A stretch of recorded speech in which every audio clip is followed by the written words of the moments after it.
and the documentation, the court documents for the bank will come up. Shango, can I ask you a big favor, if you don't mind? Yes. Can you briefly, because we have a lot of new callers, and it's been a while since you've been on, can you briefly just summarize what you're doing and who you are? Okay. Thank you.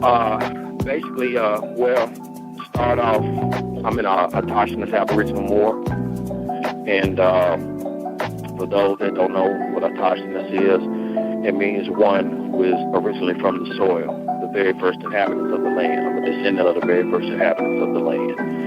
And we've been here for millennia. A lot of the archaeological digs that they're finding in Mexico and South America, they're finding that they were, for lack of a better term, quote-unquote Negroid. And they're dating back 13,000, 14,000 years ago. They even find in older archaeological digs, like in Allendale, South Carolina, the Topper site, which is about 51,000, 52,000 years old. Basically, by me and other Moors knowing our status and our freeholder blood birthright inheritance to the land, what we're actually doing is we're coming together, we're forming the old confederations again, such as like the old Iroquois Confederation and the various other confederations under the Moorish Empire. So we're holding the United States accountable in accordance with the history of the land and the treaties that they made with our ancestors. A lot of people don't know that the land, actually, the United States in and of itself, it never was a country. It was actually a trust that was established. Then it went from a trusteeship to a corporation in 1871. A case that talks about that is the United States versus Perkins. And I think that case is maybe 1896, 1894, somewhere up in there, but it's a U.S. Supreme Court case. And it blatantly spells out that the United States is a corporation. And in 1933, they left, actually in 1913, it went from a republic all the way to a semi-democracy, where it was kind of had one foot in the republic and one foot going towards democracy when they signed the Federal Reserve Act of 1913. 1933, they became a full-fledged democracy altogether under the FDR administration, known as the New Deal. Nobody ever questioned it. Nobody ever challenged it.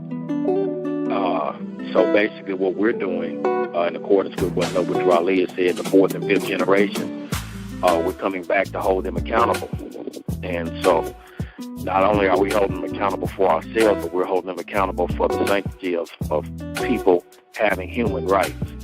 And the reason why the people aren't getting remedy, because, number one, you don't have a nationality. When you don't have a nationality, you have to understand that, first and foremost, you looked upon as being in dishonor.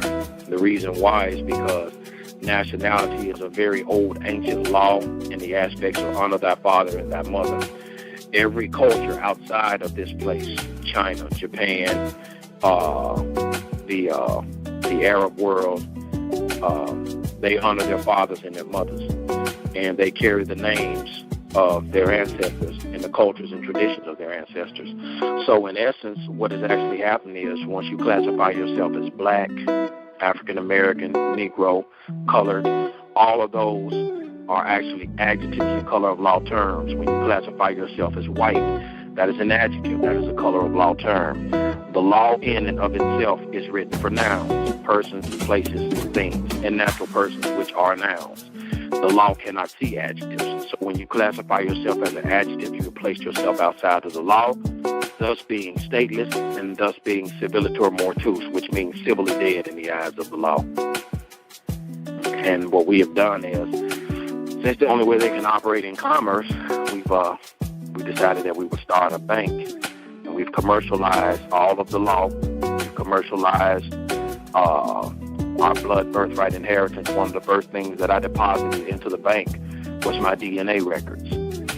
So it's going to be pretty hard for them to get around that, because now it shows that my ancestry is very, very old and very, very ancient up on the land. And there are other Moors who have done the same thing. So now what happens is I place myself as well as other Moors in what's called a landlord position. The law says no man can be landlord and tenant of the same tenement. So I've taken my birthright by inheritance status is that of the landlord, as well as other Moors. So we basically created a remedy so when people are violated by these police, these public officials, things of that nature, all you have to do is submit your complaint to the landlord. We'll address them. We'll say, according to the security agreement of the bank, this is what you violated. You have 10 days in admiralty law to show where it's not so. Congress is not going to listen to the people because Congress, they're dead, number one. Everyone up there, they're nationalists. They don't have a nationality. They're stateless as well. So therefore, they're definitely not going to listen to the people. Not only that, they're operating as a democracy. And as long as people keep running around shouting that word, democracy, then guess what? You place yourself outside of the law. Nowhere in any state constitution does the word democracy, is the word democracy recorded. Nowhere in the Constitution of 1787, 1789 is the word democracy recorded. And if you go even to the United Nations Charter Treaty of 1945, United States Statutes at Large, Volume 59, Stat 1033 through 1218, you will not find the word democracy. So it's still a republic. The republic is there, but it's defunct, and because nobody's holding them accountable. One of the ways that you must hold them accountable, you have to have a nationality. As long as you're operating as an adjective, you're outside of the law and they can't see you. And I do recall we've had this conversation that you are a descendant of is it Muir or Moore? M-U-U-R, correct? I'm a descendant of the mound builders, M-U-U-R, but also of the Moors that came over during the Islamic era. They found Kufic Arabic writing amongst the Pima. Barry Fell, who was a Harvard professor and also taught at the University of New Zealand. He went around archiving a lot of these ancient writings. Found out that Kufic Arabic was written amongst the Pima of Arizona. And my genetics has placed me amongst the Pima, also the Maya, and in South America, the Coritiana, the Sururi, and also the Colombian. But we know we go back even further because that's their genetics with them, but we all come from a more ancient lineage. Okay. Yeah. And how will this, if we get a republic, that we hope we get,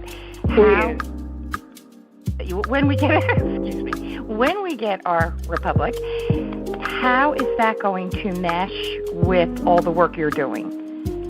Well, first it has to go back to the trusteeship because the treaties that were signed in 1787 and 1836, no land was ever passed.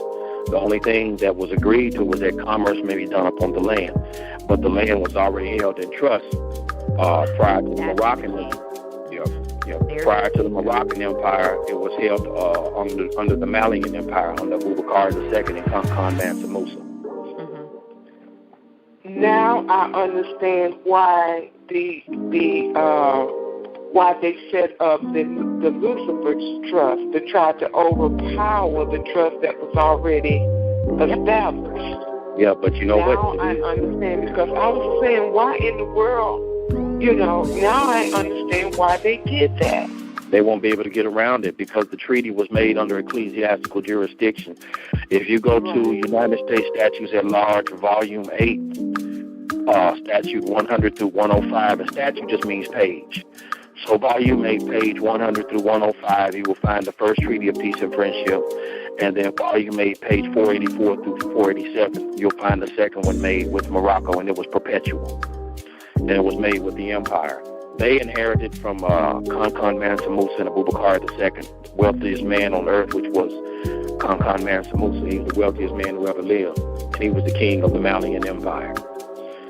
So what they've actually found out is that dealing with the writings that they found amongst the Pima, and not only that, the Punic Arabic, no, not Punic Arabic, but the Punic writing found on the Born Stone in Massachusetts from the Carthaginian Empire, and also the ancient writings of the Medu Neter of ancient Kemet, which you guys call Egypt. This land was inherited and occupied under the Age of Empires about 22,000 years ago. But we go back even further than that. They keep finding digs that's older and older and older and older and older. Keep placing us older and older over here. So the more they dig, the more they substantiate us. We already substantiated, but they might as well quit digging because they're only going to find us. Now, on your documents that I'm reading here, I have a question. Yes. Can we, like right now, I haven't gotten my papers, right? You have a what now? Say that again. I haven't received my papers. But whenever I sign my papers, okay, I'm not for clear about your my papers. unalienable rights, my documents, I should say. Mm-hmm. I'm looking at your documents. Yes. Your Native Moorish rights document. Mm-hmm. Now, I haven't received my documents. I haven't even begun to work on them because, you know, I'm supposed to be calling you to get you back on here to show us how to go about getting this stuff started, but just hadn't gotten to it yet. Mm-hmm. However, my question is this. On your, even though I haven't received my documents, when we do a signature, can we still write after our signature or above our signature, all rights reserved under sovereign, divine, natural law of the Most High Creator, creatrix of the heaven and earth and the common law? Can we still write that statement? Well, I'll tell you this. You can do anything you want to. It's a matter of them honoring it, because you have to understand, you still have contracts in that democracy which have not been taken control over, as well as your status hasn't been corrected. So you can take over those contracts and correct them. So you can do anything you want to. It's just a matter of them, really honoring it. Because you have to understand, when you were born, outside of the birth certificate, we all know that story. They never told you that, first and foremost, they ran you through the Department of Commerce as well as the Department of Agriculture and the Department of Transportation. Right. The reason being because you're a revenue-generating commodity.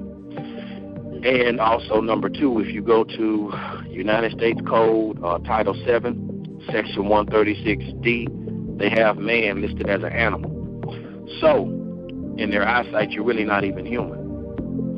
So, these are the tricks they have played on the people.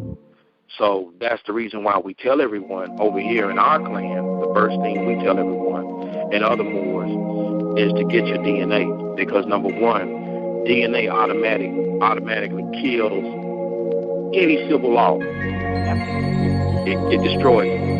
If you go to Bouvier's Dictionary of Law, Maximum Law 1856, it tells you the rights of blood and kindred cannot be destroyed by any civil law. So automatically, it shows that you're human. The DNA does. Right. Now, that is a right that falls up underneath natural law. So that means that nationality, everyone is from birth is entitled to a nationality and a name that reflects their nationality. Nationality is based upon what's called two lawful principles: jus sanguinis, which is right to blood, and jus soli, which is rights to citizenship by birth. Me, I'm jus sanguinis, inherited. Those of European descent and descent from other lands would be jus soli. So what happens is, being that this land is still held in trust, all of you guys are actually Moroccans to the citizenship by birth upon the trust territory. So if I had my DNA tested and I learned that I have no more blood in my, or not more blood, but my DNA shows that I'm from Germany and my ancestry is German and English and whatever, Scottish. But I was born here, I would still have a right to live here on more land, correct? You would have what's called jus soli, rights to citizenship by birth. Gotcha. You will be what is called German American or whatever other ancestry, pedigree ancestry that you reflect, whichever one you choose to have. But you have to have a nationality. That is an international precept. I mean, no one can get around it. Well, then that's my next question. How would you determine a nationality? Because I would say pretty much most of the United States are from, their ancestors are from other parts of the world. Well, how do we define, what nationality I am? I mean, I know what's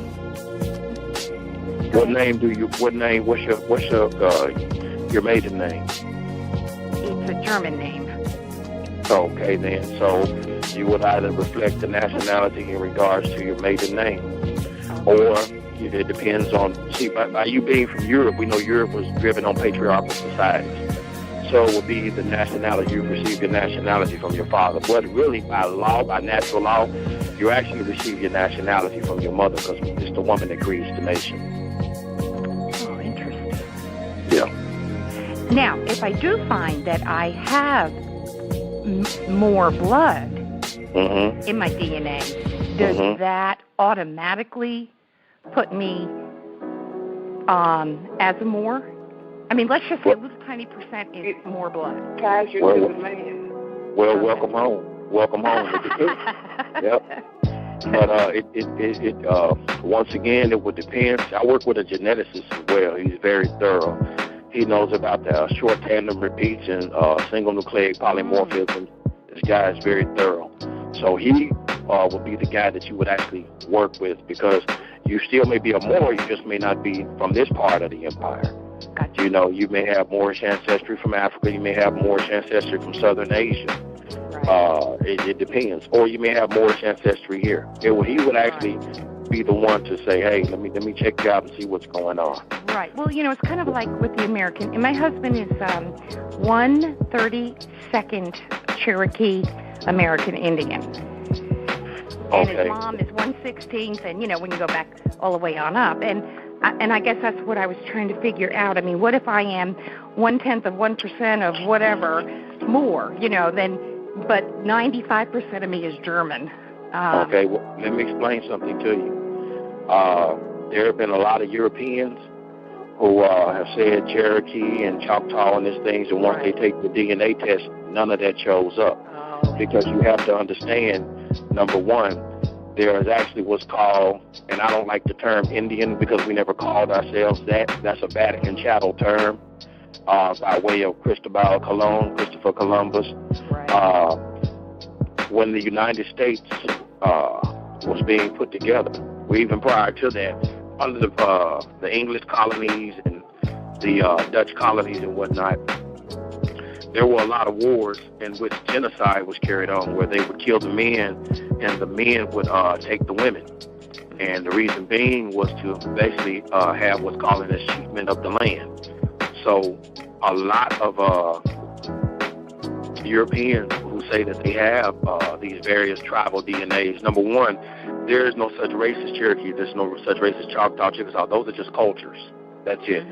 Right. Neither are there genetic markers to distinguish us. Okay. Those are just merely cultures.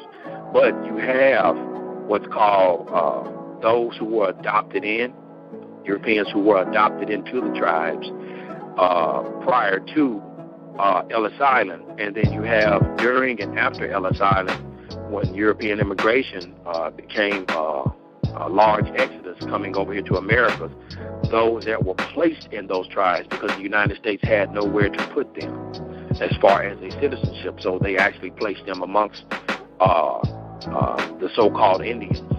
And therefore, a lot of them have basically European blood. That's why the Bureau of Indian Affairs does not want the reservations to start DNA testing, because if they do, the truth is going to come out. Absolutely. That this was a major fraud.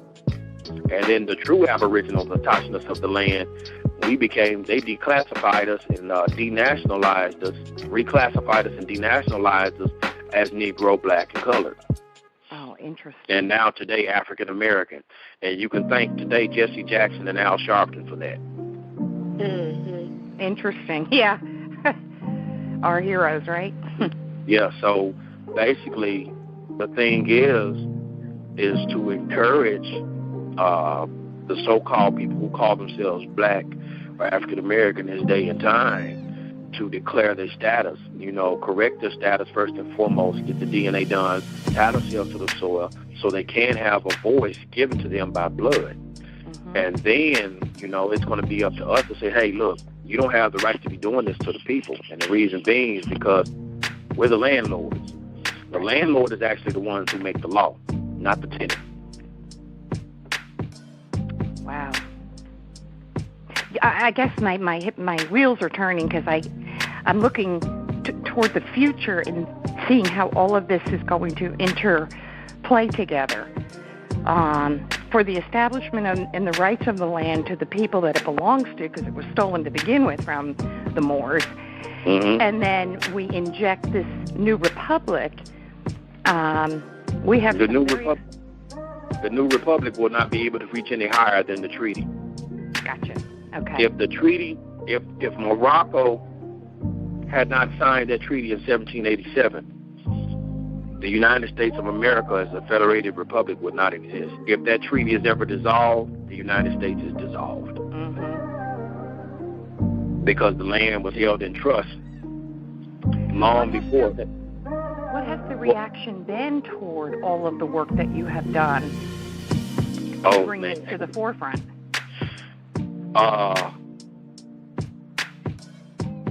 Terror, fright, judges taking off running when they see me. No one, police don't want to talk. And when I do talk to them, they're scared. I mean, it's a fear because they know I know the law better than them, and I know the history better than them. Yeah. And not only that, they know with the stroke of a pen, I can hold them accountable and destroy their world, just with the truth and the stroke of a pen. And the thing about it is, Have they put you to task for that, though? I mean, have you presented to them the unfairness and the biases that go on and the breaking of the law on their part? Well, since I've been doing this, the state treasurer, she got arrested by the FBI. Wow. The head of the Arkansas State Police got fired. A couple of banks have shut down. A number of things. So, wow. Wonderful. So it's once we get everything up, we're not trying to destroy the democracy. Right. We're just basically saying, look, it's time for the truth to shine, and all falsehood. You're taking back what's rightly yours to begin with. Yeah, and all falsehood must cease. So you're not going to stand there as a corporation and try to say you're the lawful form of government, which I know better, because that's a lie. And there's only two things when it comes to verbal communication with people that all language is based upon. Either it's truth or it's a lie. That's it. Yeah. There's no such thing as a half-truth. You can't have one foot in truth and one foot in falsehood. It doesn't work that way. Either you want to tell 100% the truth or you're an outright liar. Yeah. And if you're a liar, then you're already operating in what's called unclean hands and bad faith. And it says, he who operates in unclean hands and bad faith cannot receive equity. That's a maxim of the law. Incredible. Good work. How powerful it would be if everybody would stand up in unison with you on this. You know what? It would be a beautiful thing. But do you know, I've talked to Europeans who have come to me and have told me that, man, everything you said is the truth.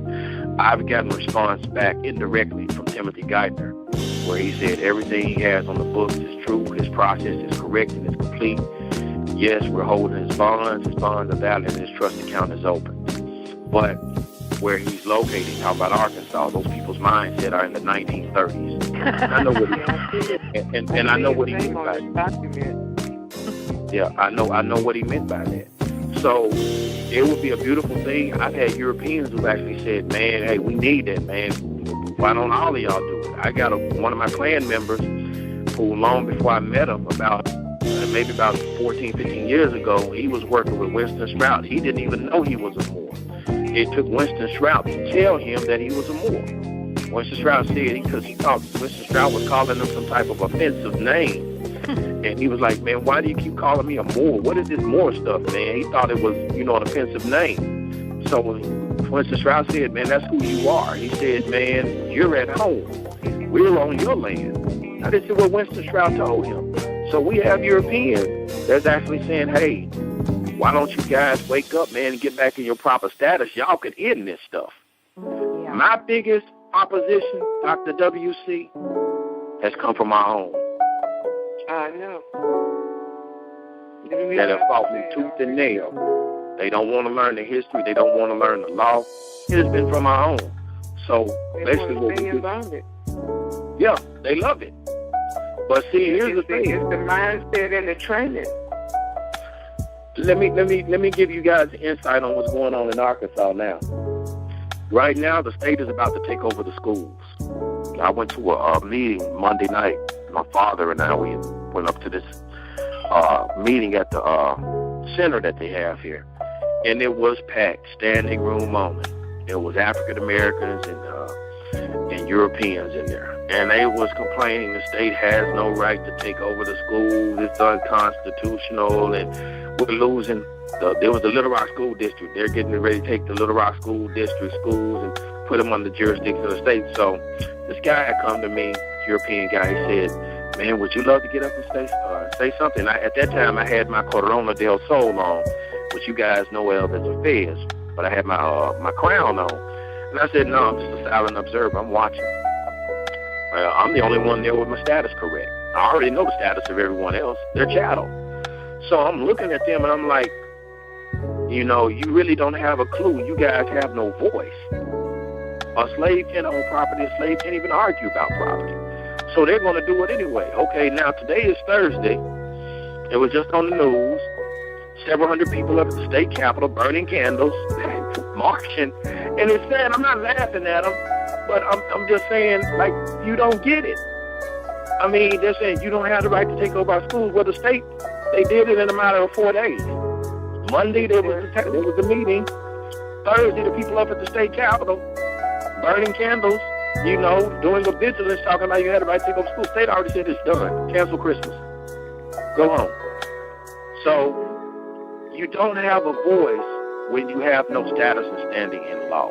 Nationality automatically denotes political status. Domicile denotes civil status. It automatically also is connected to standing. When you have status and standing, and we're looking at jurisdiction, the courts have no jurisdiction. The states have no jurisdiction. Why? Because they're operating in the democracy. They're operating in a democracy. There is no lawful establishment for that. Not over here. We were the first ones to start a republic. If you go research the ancient republics of the world, the oldest republic came out of India. Once again, under the Mauryan Empire, India was part of the Mauryan Empire. I gave that history last time I talked. And the Carthaginians established a republic there. So a republic is nothing new to us. As a matter of fact, the Europeans, they learned their system of their government from us when we set up the United States of America, North America. So, like Ben Frank said, a republic if you can keep it. Well, the people lost it. You cannot expect to be free and ignorant at the same time. It is impossible. You must be ever vigilant because there's always going to be someone trying to usurp your rights. Okay, so, question. Yes. On this document, on one of these documents, at the top, there is a red flag with the Star of David, what we call the Star of David in the center. Then there is the Star of David. Star of David is a 6-pointed star. 1, 2, 3, 4. Okay, it's the 5-pointed star in there. Yeah, the Suleiman. Yes. No, and the then there is the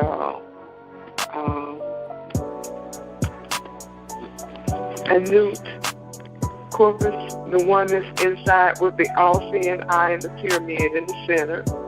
Then there's the United States flag on the right.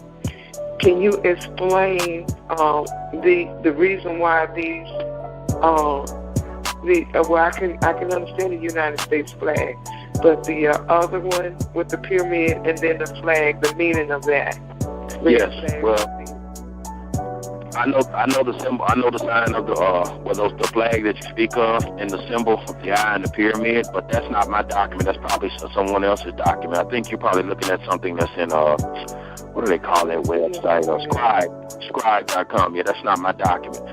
The all-seeing eye of the pyramid basically is our ancient symbol.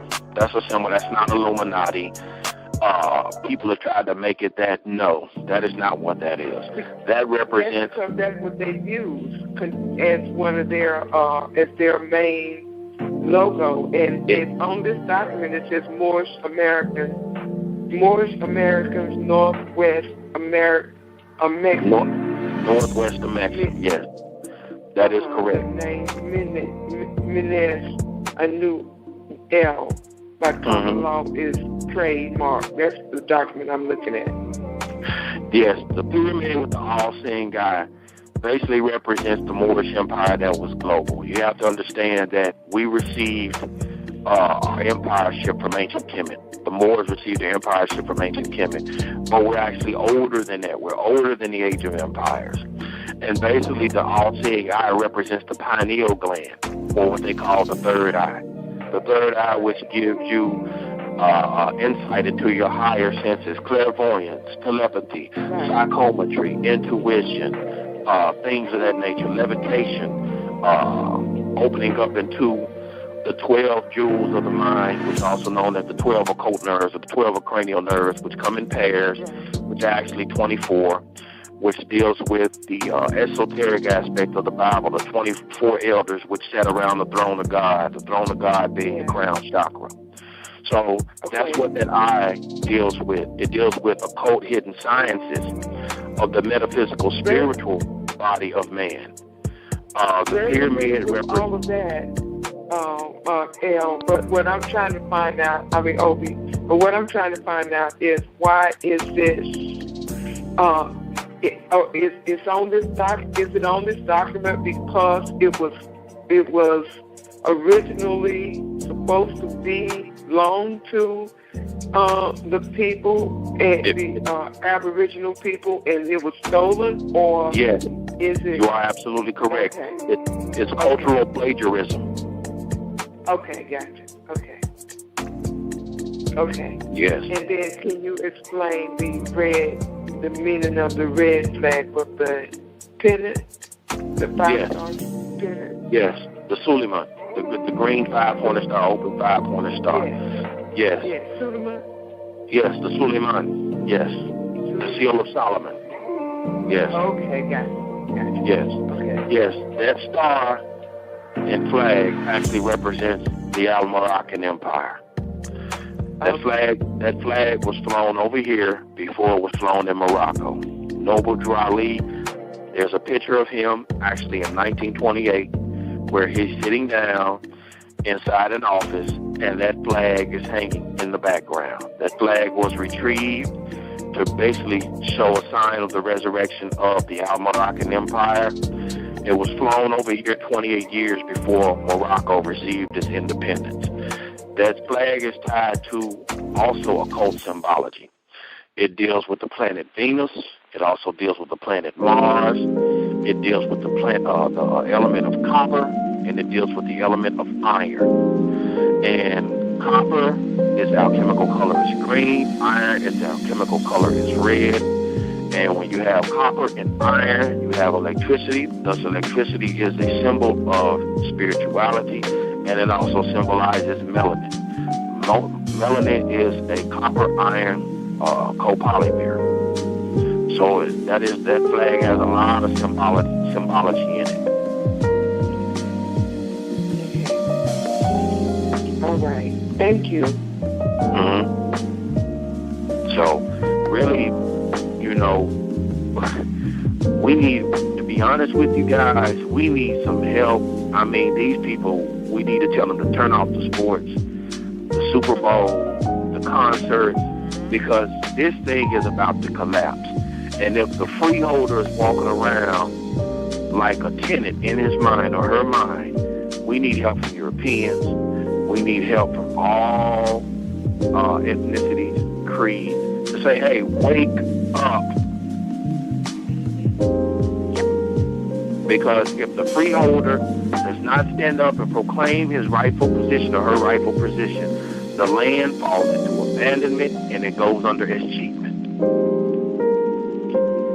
Okay, so how can when can you come back in and start directing us into how we can get our foothold back on the land? For Europeans, it's easy. For everyone, it's easy. I tell everyone do a DNA because you don't know what your pedigree or background is. And if you are European, if you're born over here, you can declare yourself under Jus Soli, a citizen of the Al-Moroccan Empire. The treaty is still there. It's there. And for those who think they're African American, do your DNA and, man, proclaim your status, your blood birthright to the land. That's the only lawful way that a republic will be raised again as far as the United States, if you're trying to go back to that republic. But you can't go back without a nationality. You will be with the United States in and of itself is just a trust. That's all it is. No land was ever conveyed in the 1787 treaty or the 1836 treaty.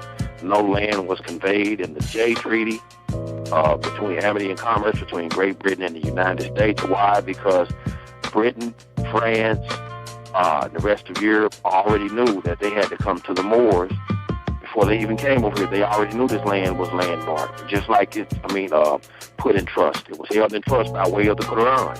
The treaty is even made in the name of the Quran, Allah, made in the name of Allah in the Quran.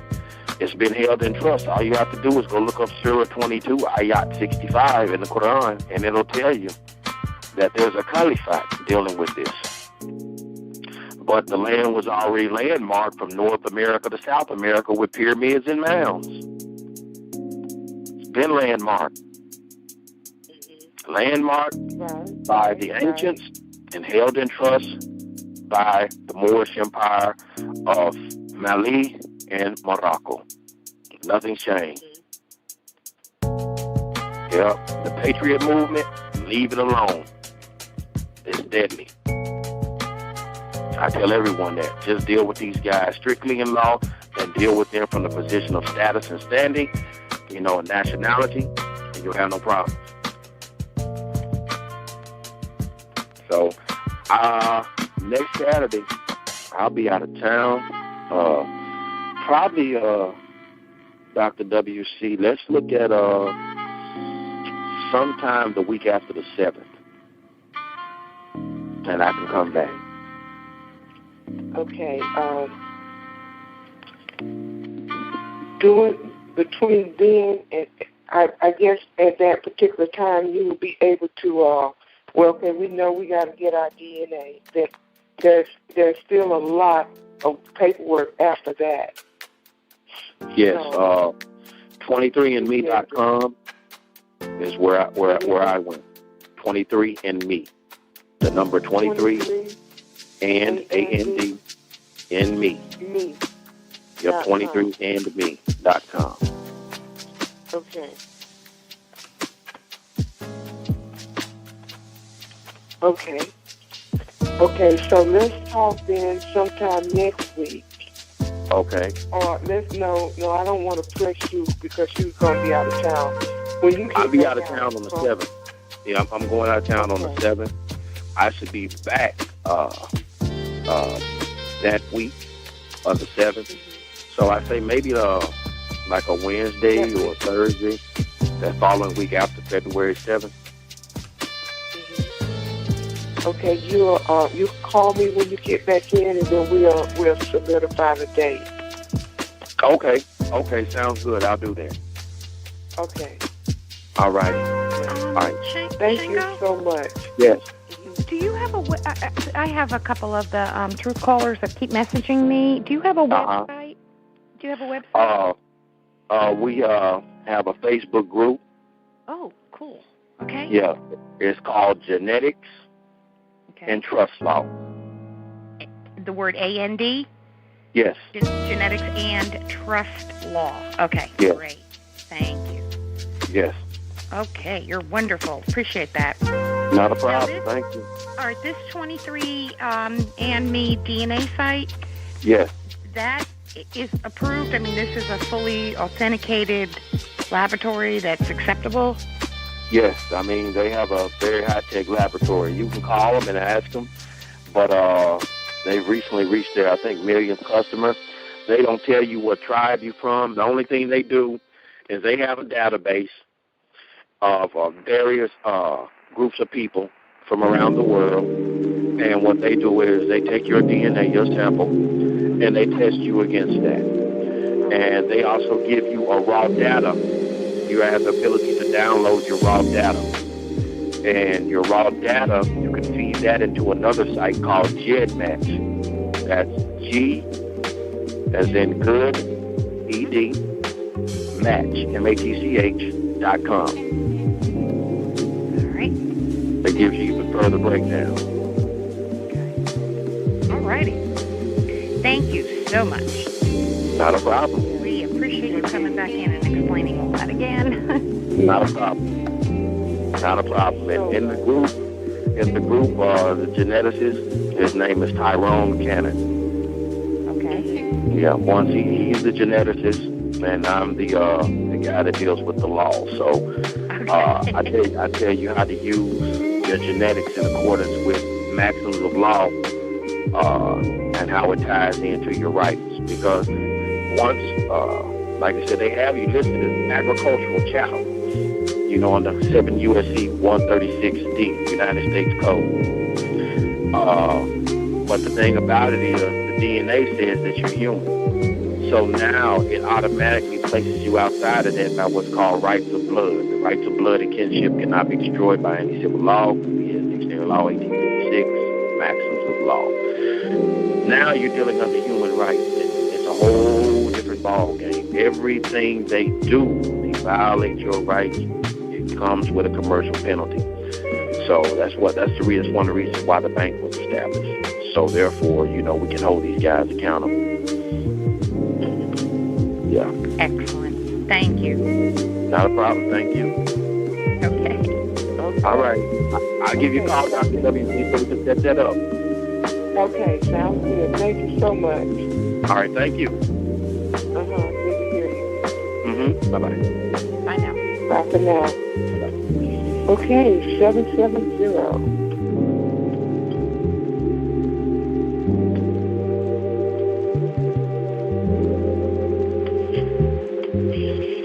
770.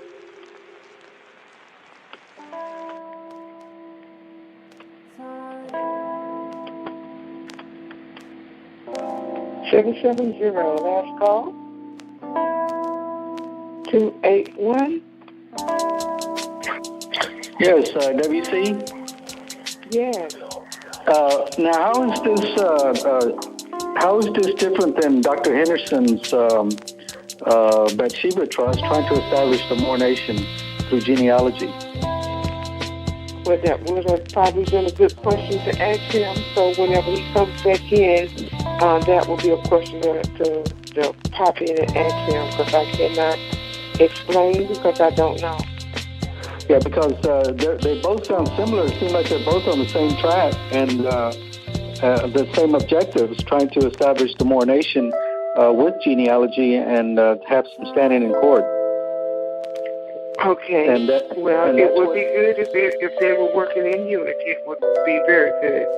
Yeah, that's one good question to ask him and Dr. Henderson, to find out if they're on the same sheet of music or they're trying to, as to an end goal, if that's what they're trying to do. Because some Moors were saying that that's what they think that was the end goal of Dr. Henderson, trying to establish the nationality of the Moors to have some standing. Mm-hmm. Well, he should be in a couple of weeks, and that would be a great question. All right, thank you. Thank you so much. Well, and I thought Dr. Henderson was more with his trust.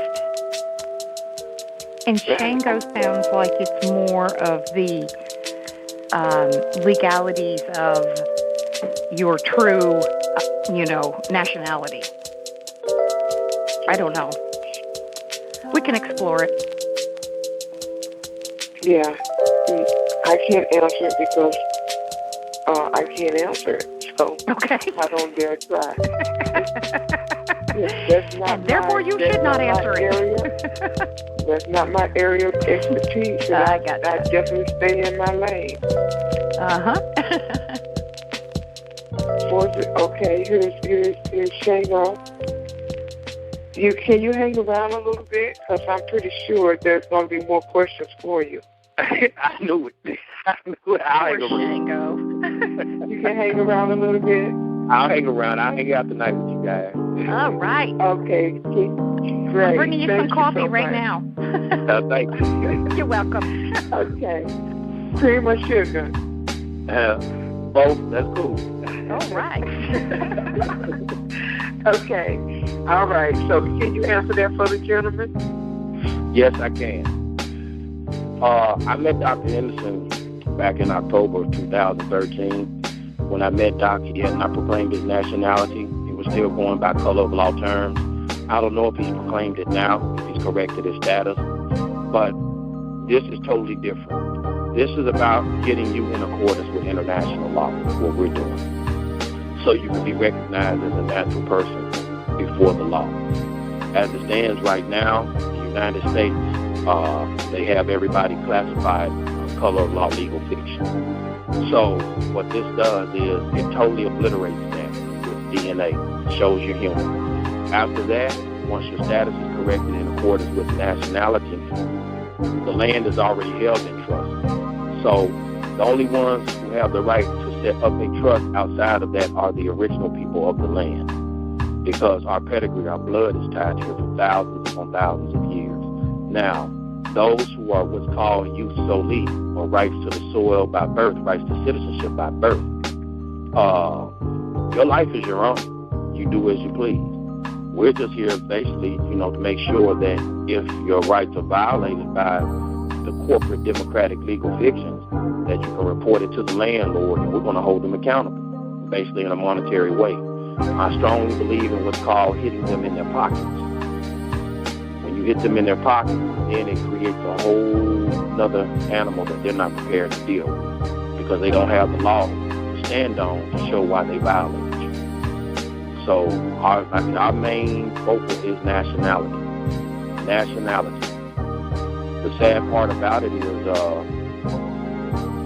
the whole concept of what was called white was not really propagated until roughly around about the 1850s, 1860s, and then it was pushed forward.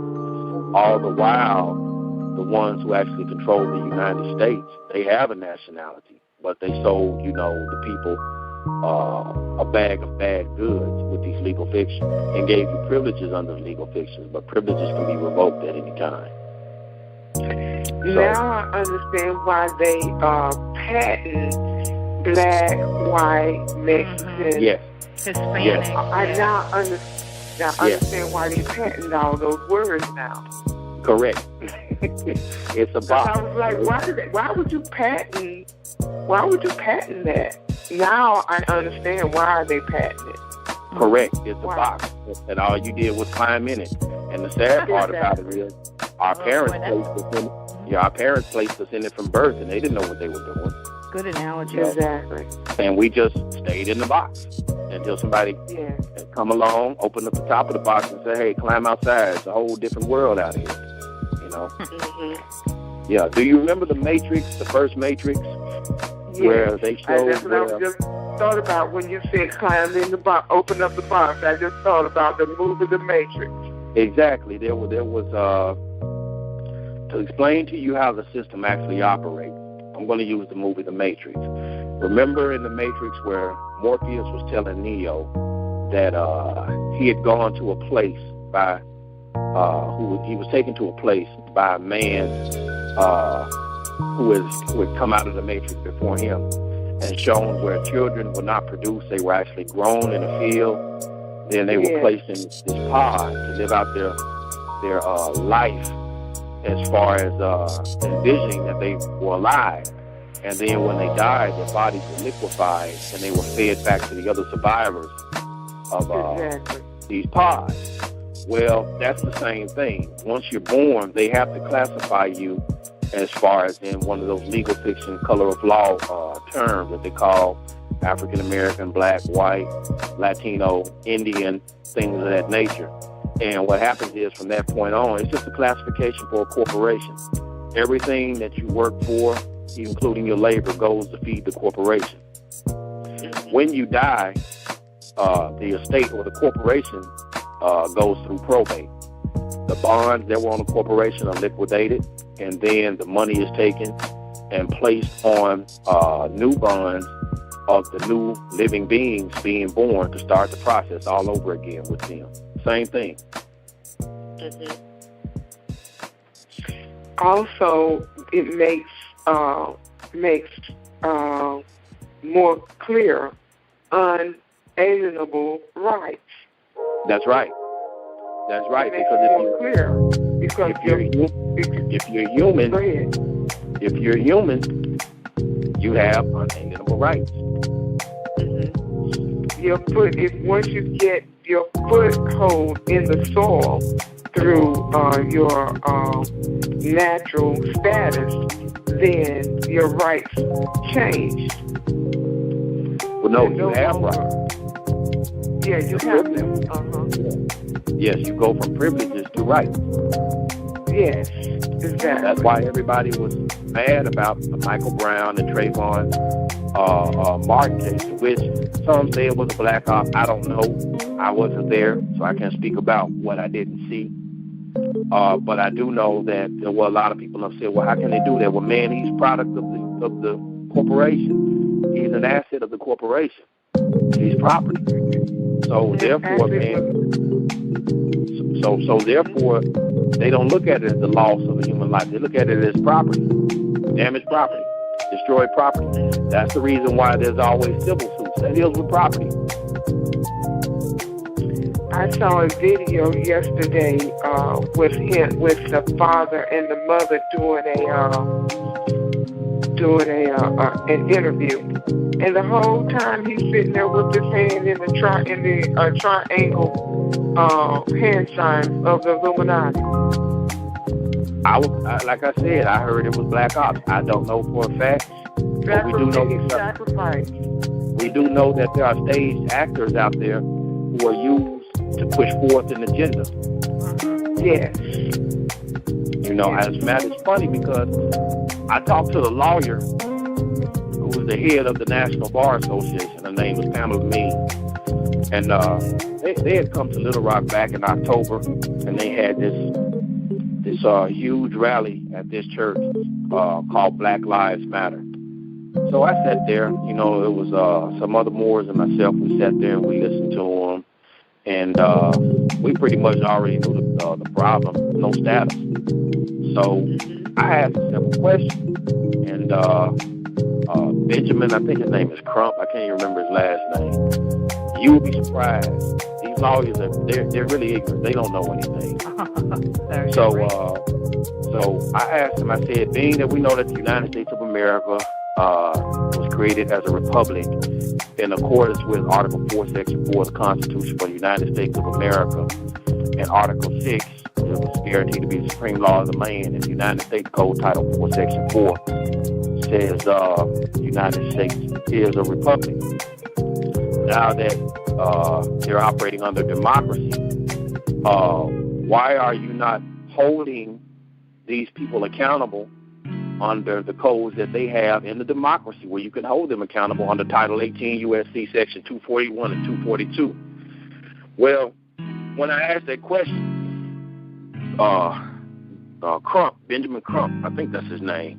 If not, then forgive me. His mouth dropped wide open. So I guess I put him on the spot. So he starts babbling, talking about, well, I see you brought up the Constitution, and that's good. I pride myself as a constitutional lawyer, so I really wanted to laugh, because I'm like, man, you're a 14th. I wanted to say you're a 14th Amendment citizen. You can't even reach the Constitution. So, but I didn't. So we started, hemming and hawing around the question, and basically I told him that was a bunch of BS. So the president of the National Bar Association, Pamela Means, she told me to be quiet, and she said, young man, I understand exactly what you're saying. You're saying there are already laws on the books, and we can hold them accountable. Why don't we use those? I said, that's exactly what I'm saying. So she wanted me to hang around and talk to me after it was over. So we talked for a while, and then she said she was going to call me, because she kept saying African Americans. She said, well, we as African Americans. I said, who's African American? I said, no, I don't identify with that. I'm a Moor. I'm Aboriginal, indigenous to the land. So she got quiet for a minute. I said, yeah, my people were here long before there was ever such thing as the United States. And she said, okay. I said, African American has no status of standing in law. So she said, we talked a little bit more. She said, well, young man, I'm going to call you. I got some, other meetings. I'm going to call you next week. So she called me like about 2 days before Thanksgiving, and we had fallen into another discussion. Now, mind you, she's a lawyer, and she has a doctorate degree in divinity, doctorate of divinity as well. So when I told her what I had done on the phone, she just got quiet. She said, young man, that what you've done is brilliant. Not only is it brilliant, it's genius, because I told her I'd use my DNA. She said, by you establishing your DNA, you established what's like what the Bible calls the ancient right of kings. And really, no court can argue that. No court in the land whatsoever can argue that, because it's backed by blood. She said it's the ancient right of kings. Literally, the king decided who was punished and who was rewarded. And she said, I did some research, and you're right, African American has absolutely no status or standing in law. She said, I'll be the first to admit I don't know everything about the law. This is what she told me. So, that's the main problem. She knows their status and standing is everything. And that's what we're trying to get people established and used to that concept. You have to get status and standing so you could be recognized as a natural person before the law. That's how we're different from Dr. Henderson. As long as you're using legal fiction, you're not going to get anywhere with it. Calling yourself, black Jews and all of that stuff, well, that's impossible, because the letter J is only about 500 years old. It's not that old. So that lets you know that those are made up legal terms, legal fictions. And you keep calling yourself these legal fictions, you're going to get what's inside the box. You have no one to blame but yourself. You stay bound. So if that is the case, then once oh my goodness, my mind just went to that article I read 2 nights ago. So if that's the case, once everything takes place, as far as the Republic is concerned, and you still aren't tied to the land, how is it that you are able to receive this wealth transfer and maintain it, because you really aren't in a position to be identified as a real person? Thank you. There will always be someone. There will always be someone who has a higher claim than yours. If you are not recognized as a person, natural person before the law. That just went through my mind. It's like, oh my goodness. It's like I read an article and it said that you're putting yourself in a position to still be lorded over if you don't know your unalienable rights and operate on them. And you have to have a nationality for your unalienable rights to stand. If you don't have a nationality, you are a stateless person.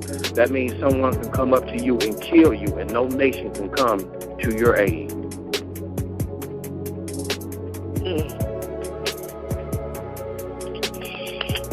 Okay. Well, whenever when I open the queue for the next caller, it's going to mute you temporarily, and you'll move to the other side of the room, and then I'll unmute you. Okay? Okay. Sounds good. Okay. 404. Okay, I'm going to wait till he gets back on this side of the room. He's back. He's here. Oh, good. That's fast. Y'all doing all right tonight? We're doing good. Thank you. Perfect. I'm doing good, too. Brother Shango. Oh, hey, Brother 404. How are you? I just recognized your voice. Oh, you know I'm energetic, man. I'm going there. Brother Shango.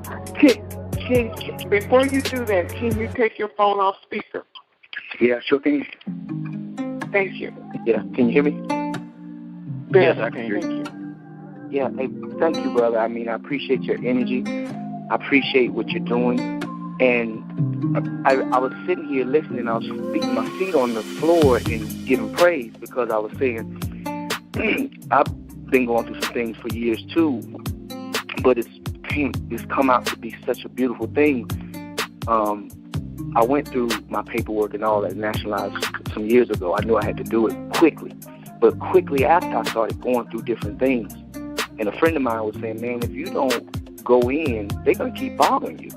So when I went in and did what I did, and started dealing with the law, like what you're talking about, and studying what words I'm saying, and, how I'm functioning when I'm in front of these people or when I'm, taking care of matters, I wanted to, it changed everything. I want to finish that thought off. It changed everything. It literally changed. And when I started dealing with judges, everything just changed. But I wanted to ask a question. When you're functioning, you're saying when you function in a sovereign capacity or in what you just explained in your unalienable rights, can you also control your actual slave name or what you used to be called? You understand my question? Yes. Yes. Can you still control that? Can you hear me? Yeah, I can hear you. I apologize. Yes, you can. It was a corporation, number one, from the beginning. What we do, first and foremost, if you go and read the United Nations Charter of 1945, it is statutory law. It's a treaty. It can be found at United States Statutes at Large, Volume 49, Stat 1033 through 1218. Articles 55 and 56 talks about human rights. It talks about economic rights. It talks about various rights. From that charter stemmed various resolutions that are based off of human rights.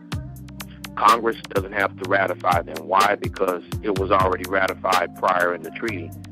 If it's based on human rights, it's underneath Articles 55 and 56. One of the human rights that you have is found in United Nations Charter, not Charter, but the United Nations Declaration on the Rights of the Child, 1959. And Principle 3 says, the child from birth shall have a name and a nationality. Underneath the rights of indigenous peoples, Article 6, UN Resolution 61/295 or -295. Article 6 says indigenous people have a right to a nationality. United Nations Universal Declaration of Human Rights, 1948, Article 15 says everyone has a right to a nationality. So nationality is based on human rights. And once you correct your status by proclamation of your nationality, you have the right to a name which reflects that nationality. What happens to the old name or the old form of corporation that you function under, you don't get rid of it because you have equity tied up in there. All the years that you have given forth labor or that they have used and hypothecated your name to conduct commerce without giving any benefits to you for using that, you still have an equitable interest in that. So you can take that and actually use it as a corporation. You can get an EIN number against it and operate it as a corporation, as a trust. You most certainly can. What about the Social Security number that they assigned you? Can you use that? All of that comes underneath trust. You set up a trust against it. Okay. You set up a trust against that old name, and you can deposit all of that into the trust. The birth certificate, the Social Security card, the driver's license, the passport, and you get an EIN. And you can operate underneath your new accepted name. Now, that's for ones of us who are Moors. For Europeans, they still can do the same thing too. They have to make the distinction. They have to write the President of the United States. They have to write the Secretary General of the United Nations. You could also write the head of the Organization of American States, the United Nations of Geneva, Switzerland, because they're very big on human rights. To let them know that, hey, I understand this is what's known as Maghreb al-Aqsa, or the farthest, most extreme west of the Al-Moroccan Empire. You know, I understand the history. Of course, don't take my word for it. I want y'all to go and research what I've told you in regards to the history. If you can, go and get Professor Barry Fell's book, Saga America. I'll say it again. Saga, yes. Saga America. And there's another book by a gentleman named Dr. Nesir, N-E-S-E-R, M as in Mary, Neheh, N-E-H-E-H, Ali. And he put out a book as well dealing with the ancient, quote-unquote, Negroid, Paleo-American presence in the Americas. Brother Shango. Yes. Okay, and again, thank you, brother. I mean, I really appreciate the vibration that's coming off of you. One thing I wanted to say, too, I do this art called Capoeira Angola. Yes. And we watched this movie a long time ago. I cannot find this movie, but this movie was so, it opened me up so much. It was like 99, around that time. But they showed throughout this movie different tribes, different people around, the diaspora everywhere. Just the bow that we play, the instrument, it invokes things. So while you've been talking tonight, things have been happening to me, right here, because this happens to me all the time. It's expansion going on, but in a serious way. But that bow, it invokes certain energy. We do the art. We're dancing, but we're fighting too. Yeah. But it reminds me. It kind of interlocks when I started studying the Moorish stuff, and when I got that piece on Poverty Point, that opened me up to you. You definitely you're aware of what I'm talking about, Poverty Point, Louisiana. Yes. You ever heard of Poverty Point in Louisiana? Yes. Mm-hmm. Okay, because what you were talking about earlier, about the Moors being that old and being here so long, but I just want to let you know that I appreciate what you opened up tonight. I've heard you before, but I didn't get a chance to get on and get any, talk to you or anything. But I really appreciate you. And is there another way we can get in touch with you through email or something? Normally, email address is on my website. Okay, good. Yeah, normally you can definitely leave your comments, because I check my email probably about every other day. But I check genetics and trust law primarily every day. You can reach me on Facebook at genetics, GENETICS, and trust law. Get my partner to do it, because I never get on Facebook at all. I've never done it, just never felt the vibe to do it. But I'll get my partner to do it, because he's on there all the time. He's out in Oakland. He's doing the same thing we do. We're both Moors. So okay, I definitely just want to talk to you more, because it's a certain energy that I just got instantly from just hearing you come across the vibe. So it's always kindred spirits, something's going on, So I do it, and again I do appreciate it, and I appreciate you, Dr. WCU and Barbara, and I appreciate the way you let the call go tonight, because it's always in divine order. I'm telling you, it's always in divine order. I appreciate y'all. I love y'all. Ashe, brother. Thank you. Thank you. Thank you so much. Okay, Brother Shango, let me tell you what just came into my spirit as you were just speaking. Yes. Those, now I'm seeing, now this is what I saw. There's so many people that will either refuse what you're saying, or they will not even, they will either refuse what you're saying, be too lazy to pursue what you're saying, will not believe what you're saying, or will just let it be. This is what just came in my spirit. Now I see why what in my spirit is Plan B is in place to transfer prosperity programs wealth through prosperity programs into the hands of the people, in order for people to get the compensation for the bonds that was taken out on them at birth. That's right. That's right. Should they take the opportunity or the responsibility to pursue what you are expressing tonight, then instead of them running into a bond that it may be $2 or $3 million or $30 or $40 million, their bond could pretty well be in the billions or the trillions of dollars. That just came to me based on their natural status.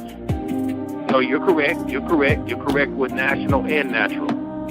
Okay. Wow. Yes. Let me give y'all this book. Mm-hmm. The book is called, you can go to Amazon.com, and it's called The Paleo American, a primer on ancient American history. Spell the first part. The, T-H-E, Paleo, P-A-L-E-O, dash American. 500 years of the transatlantic slave trade. Instead, it focuses on the 100,000 plus years of habitation of Negroid Aboriginals in the Americas prior to the slave trade. And that's a good book to read. So, yes, you are correct when you say natural and national. Then let me explain to you why. Because forgive me if I don't know your name, your co-host name. Tell me your name once again. Barb. Barb, okay. Yeah. For example, Barb, you say you have German ancestry. Right. There are treaties that the United States has with Germany, but you can't reach those treaties as the U.S. don't apply to you. I gotcha. Once you correct your status, you can go back to the U.S. National Archives, pull those treaties that they made with your ancestors, and you can hold them accountable. Okay. when you talk about land, the United States, are you just confined? Are the Moors?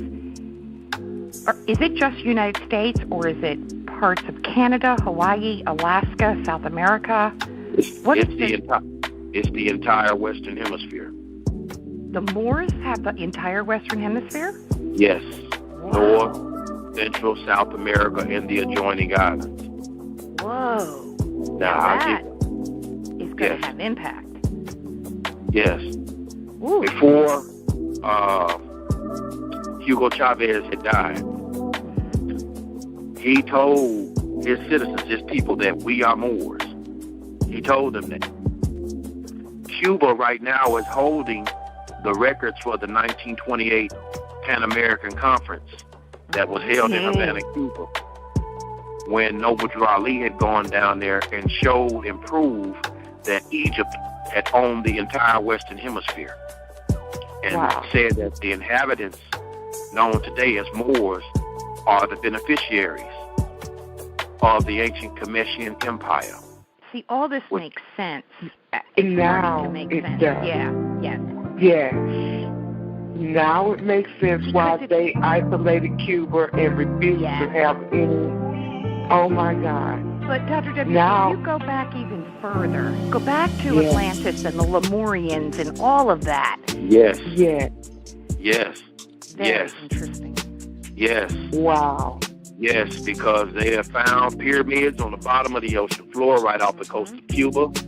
Yep. Yes. All of this is about to come to play. It's about to come to surface. And and what's even going to shock a lot of people is that most of the people that you call African today that make up the various nations of Nigeria, Ghana, Sierra Leone, Cameroon, they didn't originate there. They actually originated from the Western Hemisphere, and they migrated over to what is known today as Africa during the calamities. Their DNA, some of their DNA actually has the highest diversity over here in the Americas. In genetics, the rule of thumbs is the place of highest diversity is the point of origin for genes, for a certain gene. But they rewrote history and pumped it into the matrix to try to make us believe that we migrated from there. That's and right. it was the opposite, the other way around. Yep. And that you're black, Dr. WC, and I'm white, when in reality, it may not be that way. I mean, it's not even. Those are words that they patent, like you said. Those adjectives. Those are words that they're patent. They don't describe a noun, which is a person. Yep. Nope. Those are status. Those are adjectives, and adjectives also is a status. It's describing a certain status. I want you guys, when you get a chance, to go look up Black's Law Dictionary. Go look into Black's Law Dictionary, 4th edition, and look up the definition of free white person. It's going to shock you.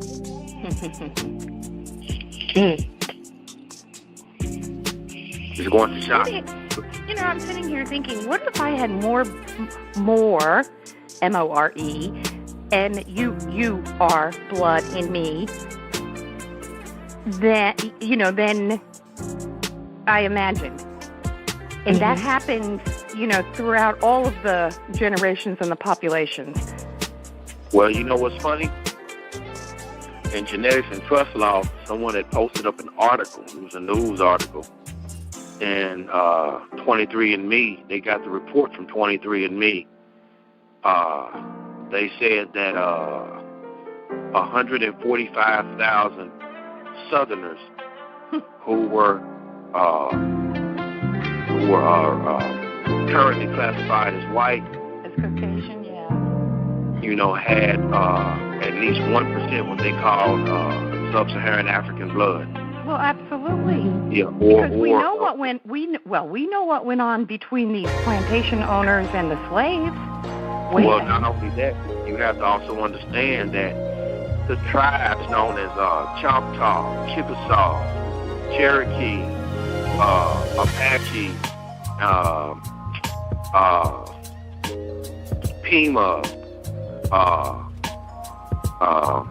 Osage, let me see who else, Caddo, Catawba, Seminoles. Mm-hmm. The so-called African Americans is the descendant of these tribes today. Mm-hmm. They were Moors. Yep. And there was a lot of mixing going on between Moors, not only involuntarily, but voluntarily as well, in Europeans. Mm-hmm. So you have to keep in mind that the history that you guys are receiving, this history maybe is only about at best 150 years old. Right.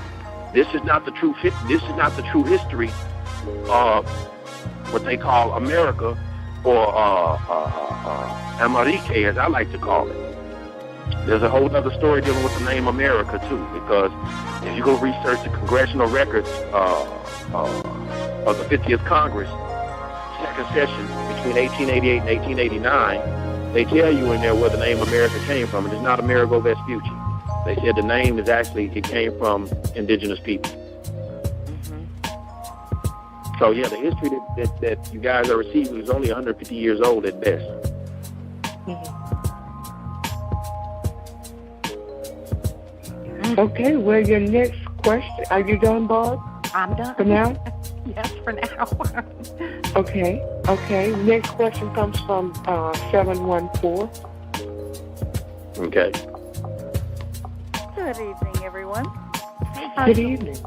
How Good evening. delightful to have you back again with us, Shango. Thank you. Good to be It back. is always such an educational stretching of mental capacities to hear you speak. Mm-hmm. Thank you. I have a two-part question. Yes. I hope you can clarify and answer this question for me.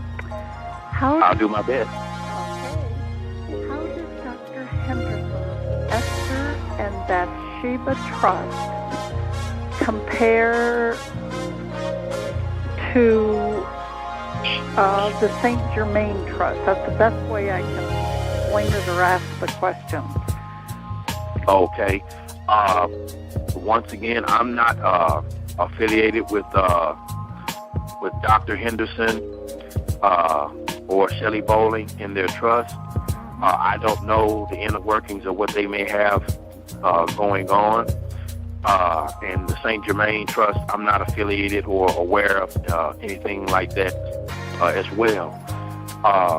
So I can't tell you exactly what they have going on with that. I can't even tell you how that would benefit the people.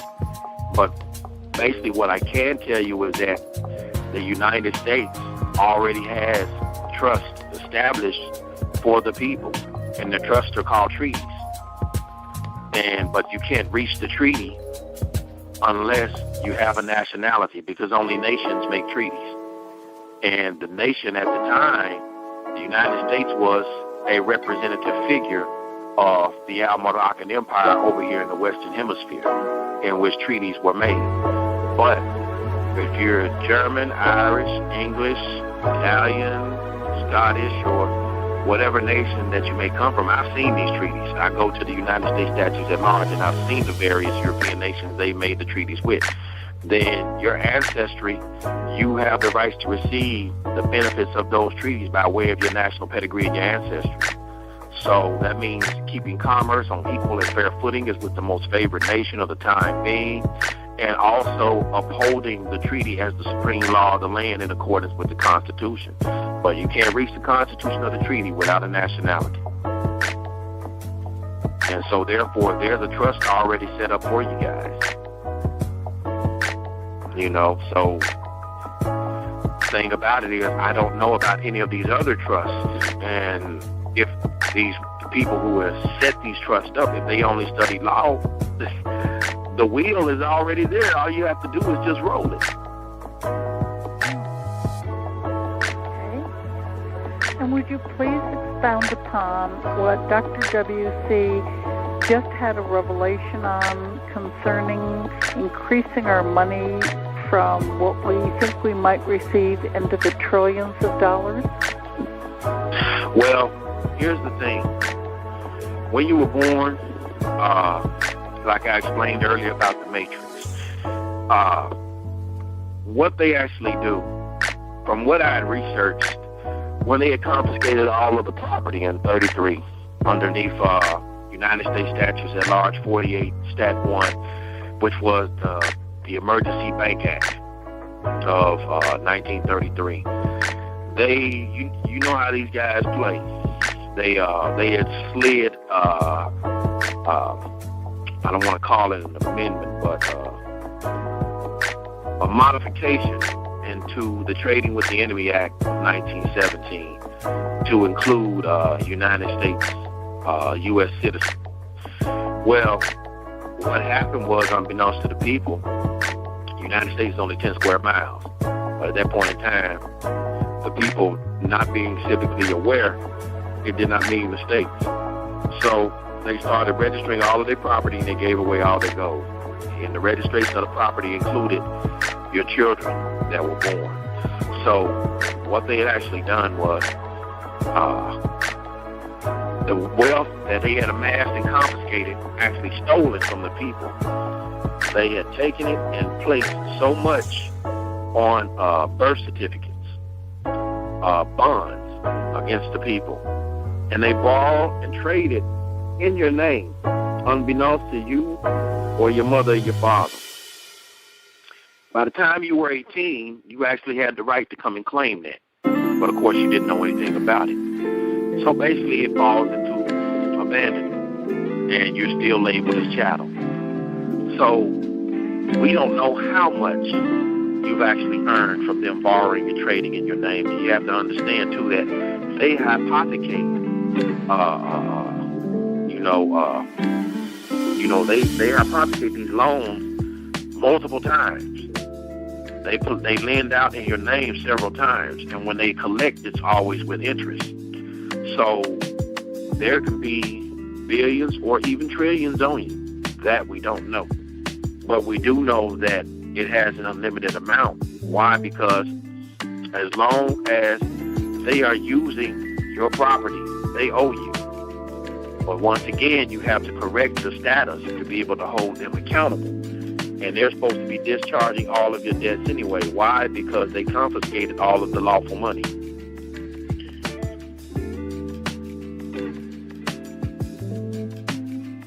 So as far as the actual amount, I can tell you what I have found for myself. When the CUSIP numbers were pulled for the birth certificate and the social, one was for 2B and one was for 5B. 2 billion, so many millions, and so many hundreds of thousands. 5 billion, so many millions, so many hundreds of thousands. And that was the CUSIP that was attached to my birth certificate and my social. So, and that was just one account.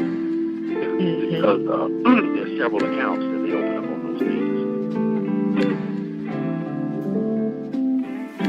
And then there's an account on every other number that you were assigned.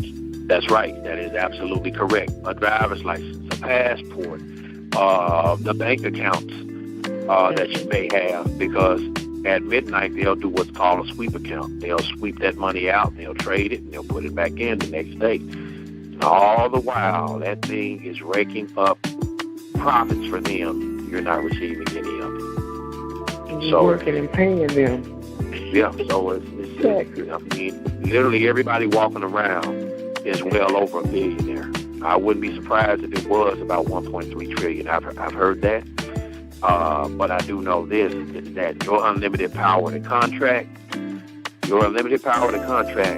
governs the unlimited value of the birth certificate, because they're supposed to nullify every contract that you have and make. So therefore, actually, it's really an unlimited amount. It's only credit. That's it.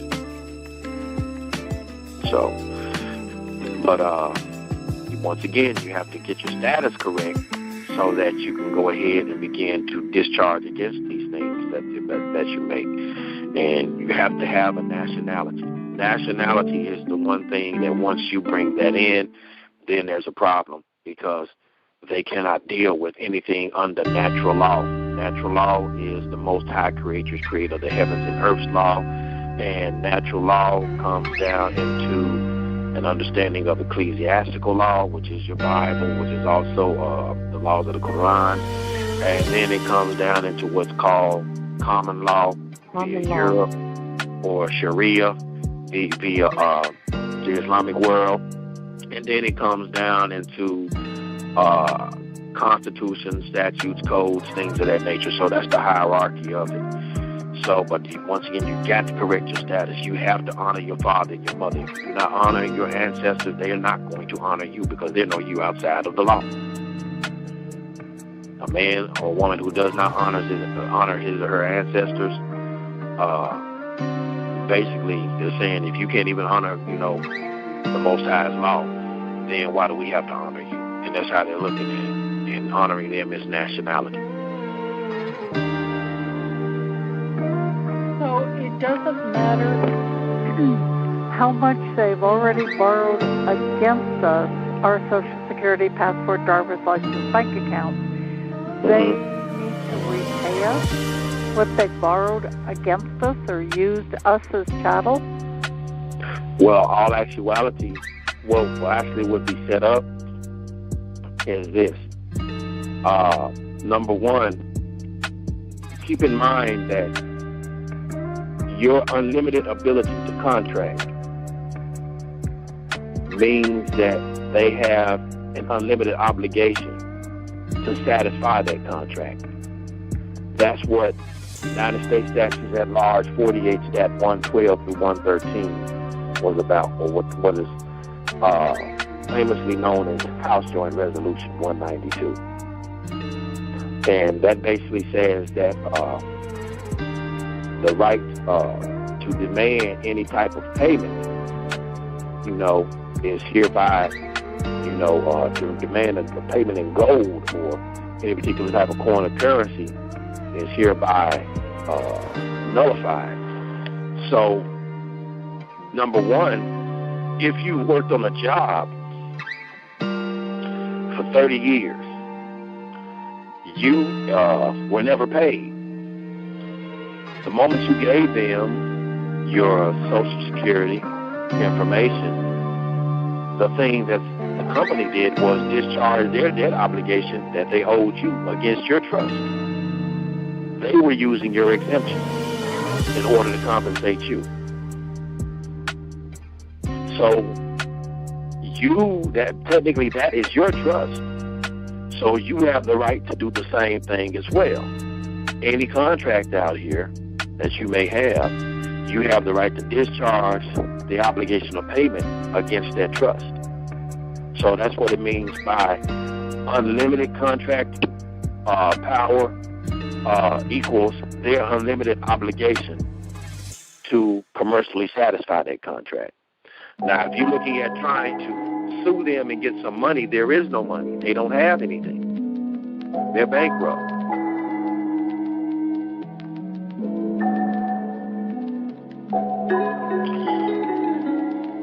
Now I just recognize what the commandment meant. Honor thy father and thy mother, so that you may live long upon the land that Jehovah thy God has given thee. You got to have a nationality. You are what your ancestors were. Honor your mother and your father so that you can live long on the land. That's right. Honor, and you just stated, honor your mother and your father by taking your natural rightful place as a person on the land. That's right. They have you lost at sea.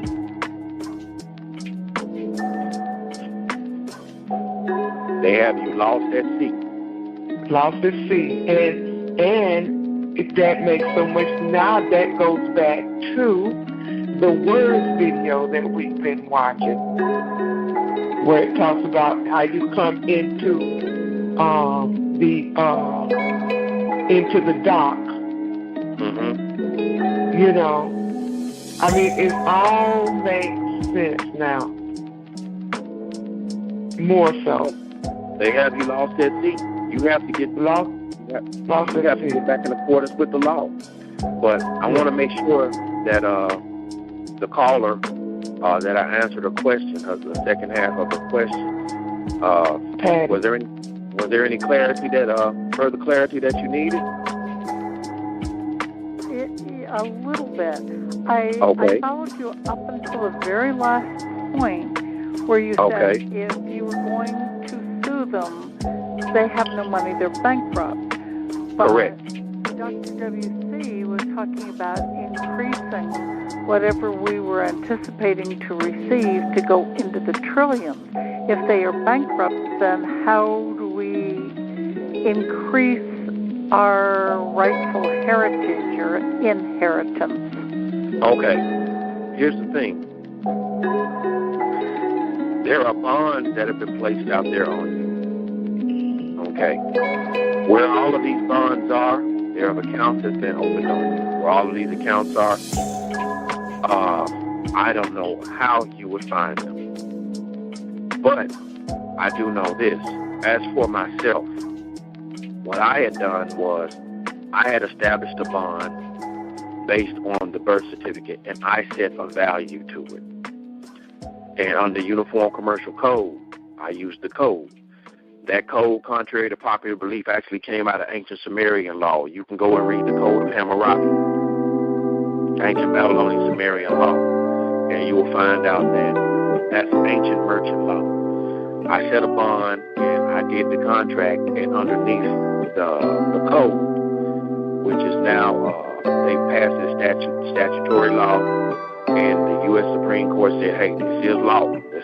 That's their law in the democracy, the Uniform Commercial Code. Underneath United States Code, but Article 9 of the code, Section 311 says that there are two types of creditors. You have what's called a treaty creditor, and you have what's called a lien creditor. Whom do you think holds the highest form of creditorship? A treaty creditor or a lien creditor? Say that again? Treaty. Correct. So I set a value to the birth certificate, and I submitted it to the trustee of the United States bankruptcy on the birth certificate and the social. And underneath their code, because that is their law, once it's accepted, I secured it. I secured our contract and my interest underneath the treaty. After that, it becomes set in stone. But before I could do that, I had to correct my status. How long does it take from start to finish to correct your status? Well, I'm going to explain it to you. The very first principle of it. Status, first and foremost, is a state of mind. And what I mean by that is you, and only you alone, have to come to the understanding of who you are. Once you come to that comprehension of who you are in regards to a spiritual being, having a human experience, from a human experience, your ancestral pedigree, all the way up to who you are today, and the rights that are entitled to you in accordance with your ancestors, then that's when you step forward. I cannot tell you how long it actually takes to come to that full comprehension of things. But as far as the documentation, it takes anywhere from 90 to 180 days. I'm sorry, 92. 90 to 180 days. Oh, okay. That's what I was interested in. Wow. You think you've learned something, you know something, and you come on and just obliterate everything.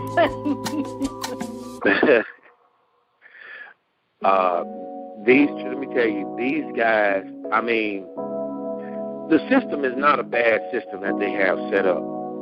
The problem is the ignorance of the people that they have running the system. That's the major problem. So, a Latin maxim says, ignorantia leges non excusatis est. Ignorance of the law is no excuse. So therefore, they are to be held accountable in their pocket and in their person. So if they just understood that the system first and foremost is a corporation and run it as such, then we all could get along. There wouldn't be any problems. The treaties have been up at the United States National Archives for years, waiting on the children of the treaties to come and get them. I have both treaties from the U.S. National Archives. I have the Treaty of Peace and Friendship, 1787, 1836, and I have the English and the Arabic translation. I also have a U.S. National Archives copy of the Constitution, and I have a U.S. National Archives copy of the Bill of Rights. Under seal, they tell you that that is just like holding the original document. So when I step to them, I become the holder in due course of those contracts. The holder in due course is the one that is entitled to enforce the obligation. And I have the right to do that because my status is correct. Without status, have no standing. Standing is one's ability to bring forth a claim or to defend a claim in law. Status is one's given relationship in regards to a person, place, thing, idea. So all of these are legal principles. You can look them up in Black's Law Dictionary. Status, standing, nationality, to get a better comprehension of exactly what it is saying in law. So we still should change our status, even though we are leaving the democracy going to a republic. Let me ask you a question. I've been hearing a lot of talk about the republic has been established. The republic has been established, has been reestablished, Has anyone seen physical proof of this? No. Okay. Noble Drew Ali told us this. Man knows not by being told. Man is exactly what he knows. And if man knows, then man must become what he knows. We know not by being told. By seeing. A lot of people are going around saying things, but it's not about what you say, it's about what you can prove. So until this republic has been reestablished, the people who are going saying that, they need to stop that, because as it stands right now, where is the factual basis? Where is the actual documentation that supports what they're saying? Because the only thing that's doing is building up false hope. Yeah, very true. But the documentation that's established for your nationality is lying right up there in the United States National Archives. Via the treaties that your ancestors made, that they made with your ancestors. The right for you to correct your status is in the various documentation that has been put forth by the United Nations and the treaty that the corporate United States signed in 1945 under United Nations Charter of 1945, Articles 55, 56, Human Rights. So these are things that you can that can be proven. These are documents that you can see, feel, touch, read for yourself. And the Constitution, I have a U.S. National Archives copy of it. Article 6 is still in there. The Constitution and all treaties made shall be the supreme law of the land. Wow. Under their seal, gold seal with the red ribbon. Okay, Patty, I'm going to have to move on because the queue is full. That's fine. Thank you. Okay, thank you. All right. You're welcome. Okay, 281.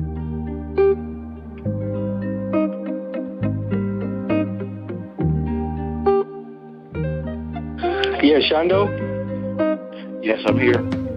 Yes. How do we start the process in all of this through you? Do we do it through you, or do we do it through an organization? How do we actually do it? All actuality, this is a self-education process, self-learning process. I tell everyone, first and foremost, you start by at least getting your DNA done. Know what pedigrees you have in your background, what ancestral pedigrees you have in your background. And number one, that's going to allow them to see that, yes, I'm a human, so therefore I have human rights. I'm not an animal, as you have classified man under the agriculture code. And I have a right to the ancestry of my ancestors. Be it, Moorish, Papua New Guinean, Chinese, Southeast Asian, any other nations that your background exhibits. Then once you do that, then you can start correcting your status. The first thing I would do is look at the treaties that they made with the various nations of my ancestors. That's the first thing I would do. And then after I get my DNA, I would trace my history, my ancestry. For me, it was easy, Moorish. Definitely by, phenotype as well as genetic pedigree. If you're European, if you have Moorish ancestry, I can't tell you what to claim. I mean, if it's in your blood, you have the right to claim it. If you don't, you have the various treaties that they made with the various nations of Europe. But that's how you start. First and foremost, start with your DNA. DNA kickstarts everything. When you was born, that was the first thing that they took from you. They took the mother's placenta, and they took blood from the baby, cataloging your DNA. So if that's the first thing that they had taken, it's only right to get your status correct. Let that be the first thing you use to start correcting it. The company I would go through that I use is 23andMe. 23andMe, and then you have other companies out there that do genealogy, genealogical research. As far as the name. My granddaughter had a DNA test, and she found out that she was more under the Spanish ancestry.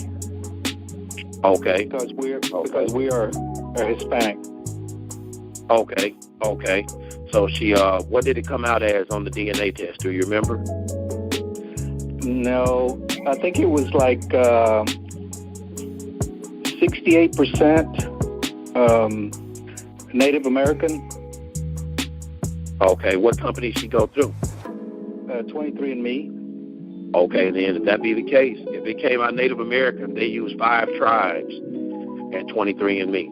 They use the Pima, they use the Maya, they use of South America, they use the Coritiana, the Surui, and the Colombian. So all of those tribes, I have ancient pictures of those tribes. I have the Bonampak Stele. If you ever looked at the Bonampak Stele of the Maya, you would think they're African Americans. They have locks, long locks, very dark skin. They were classified as Moors. So that's easy. Now she has the right to a title of nobility, which is El or Bey. The Moors are the only ones that can have titles of nobility over here. El or Bey, or Ali, or Dave or Al. So there's a guy to learn further about Moorish history that she needs to look up. His name is Asir Ali El. He's very thorough. He holds classes, and she can send an email to him. Let me see his email address. Hold on, let me look for it. I think it's Asir, Duke of Tears. Hold on, I'll tell you here in 1 second. Let me look And spell it for us, please. Okay, will do. Hold on 1 second. Give me a minute.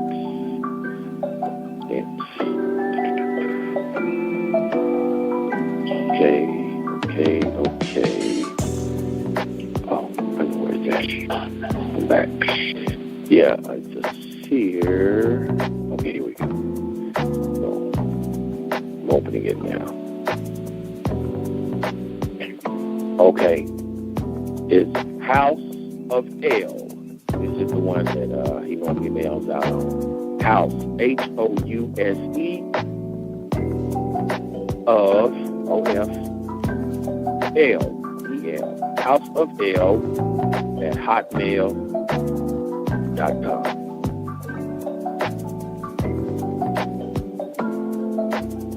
And what is he going to do now? He gives Moorish history, and he goes into also nationality proclamation. How to correct your status for Moors. So once you get your DNA, you can contact him, and he'll give you your Moorish history if you are a Moor, and let you know what was further in your ancestry, or Well, no, he doesn't find that out first. No, he doesn't do the genetics. He's a teacher for Moorish history and also nationality and status correction. The one you want to talk to, let me give you the genetics. You find your genetics out first. After you do your DNA, then you get your genetics, and then you go to him. Yes, once you get your DNA, then you go to the genetics, the geneticist. Let me give you his email address. Hold on. Let me see. Bear with me.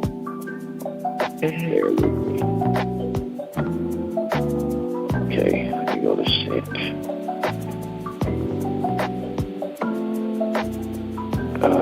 Man, how stupid is it? Oh, man. I'm looking forward, so you guys should have to bear with me. That's okay. You can tell we're hungry, right? Yeah, I can tell you guys are hungry. we're drawing out of you. We're drawing it out of you. Hey, let me see. Welcome to the Real Truth Call. Hey, I see. Welcome back. Yeah. Oh, hey, thank you. Okay, here we go. Here's the geneticist. Mm-hmm. This is Tyrone Cannon's email address. His is autochthon. It's AUTOCHTHON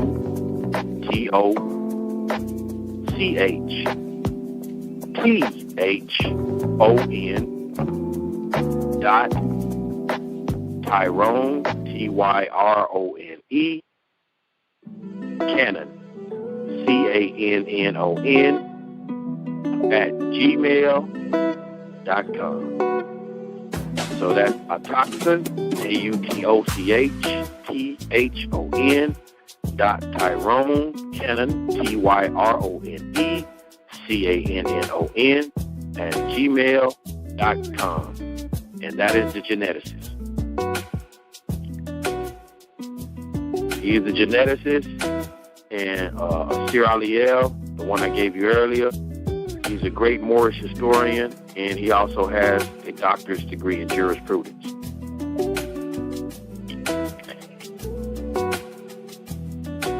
He shows you how to correct your status. So. Okay, Tyrone would actually read the DNA and tell you what type of Moor you are, or what tribe, or what. Well, no DNA. Let me correct you right now, so you'll understand. There is no DNA company right now on the planet that can say that you came from this tribe. The only thing they can tell you is they have a database of tribes that they have cataloged their DNA.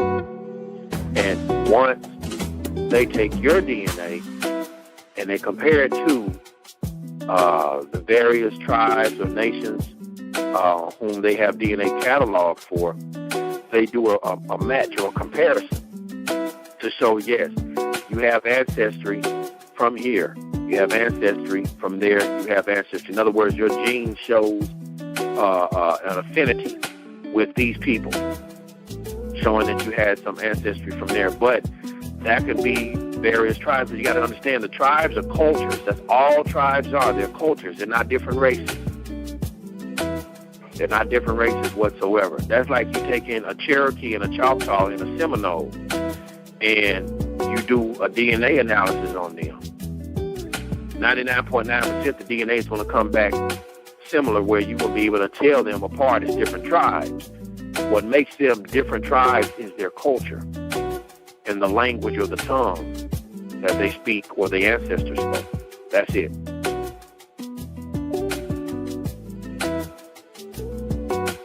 Okay, so once we identify what nationality we are, then we can go to the Moorish Nation and declare it?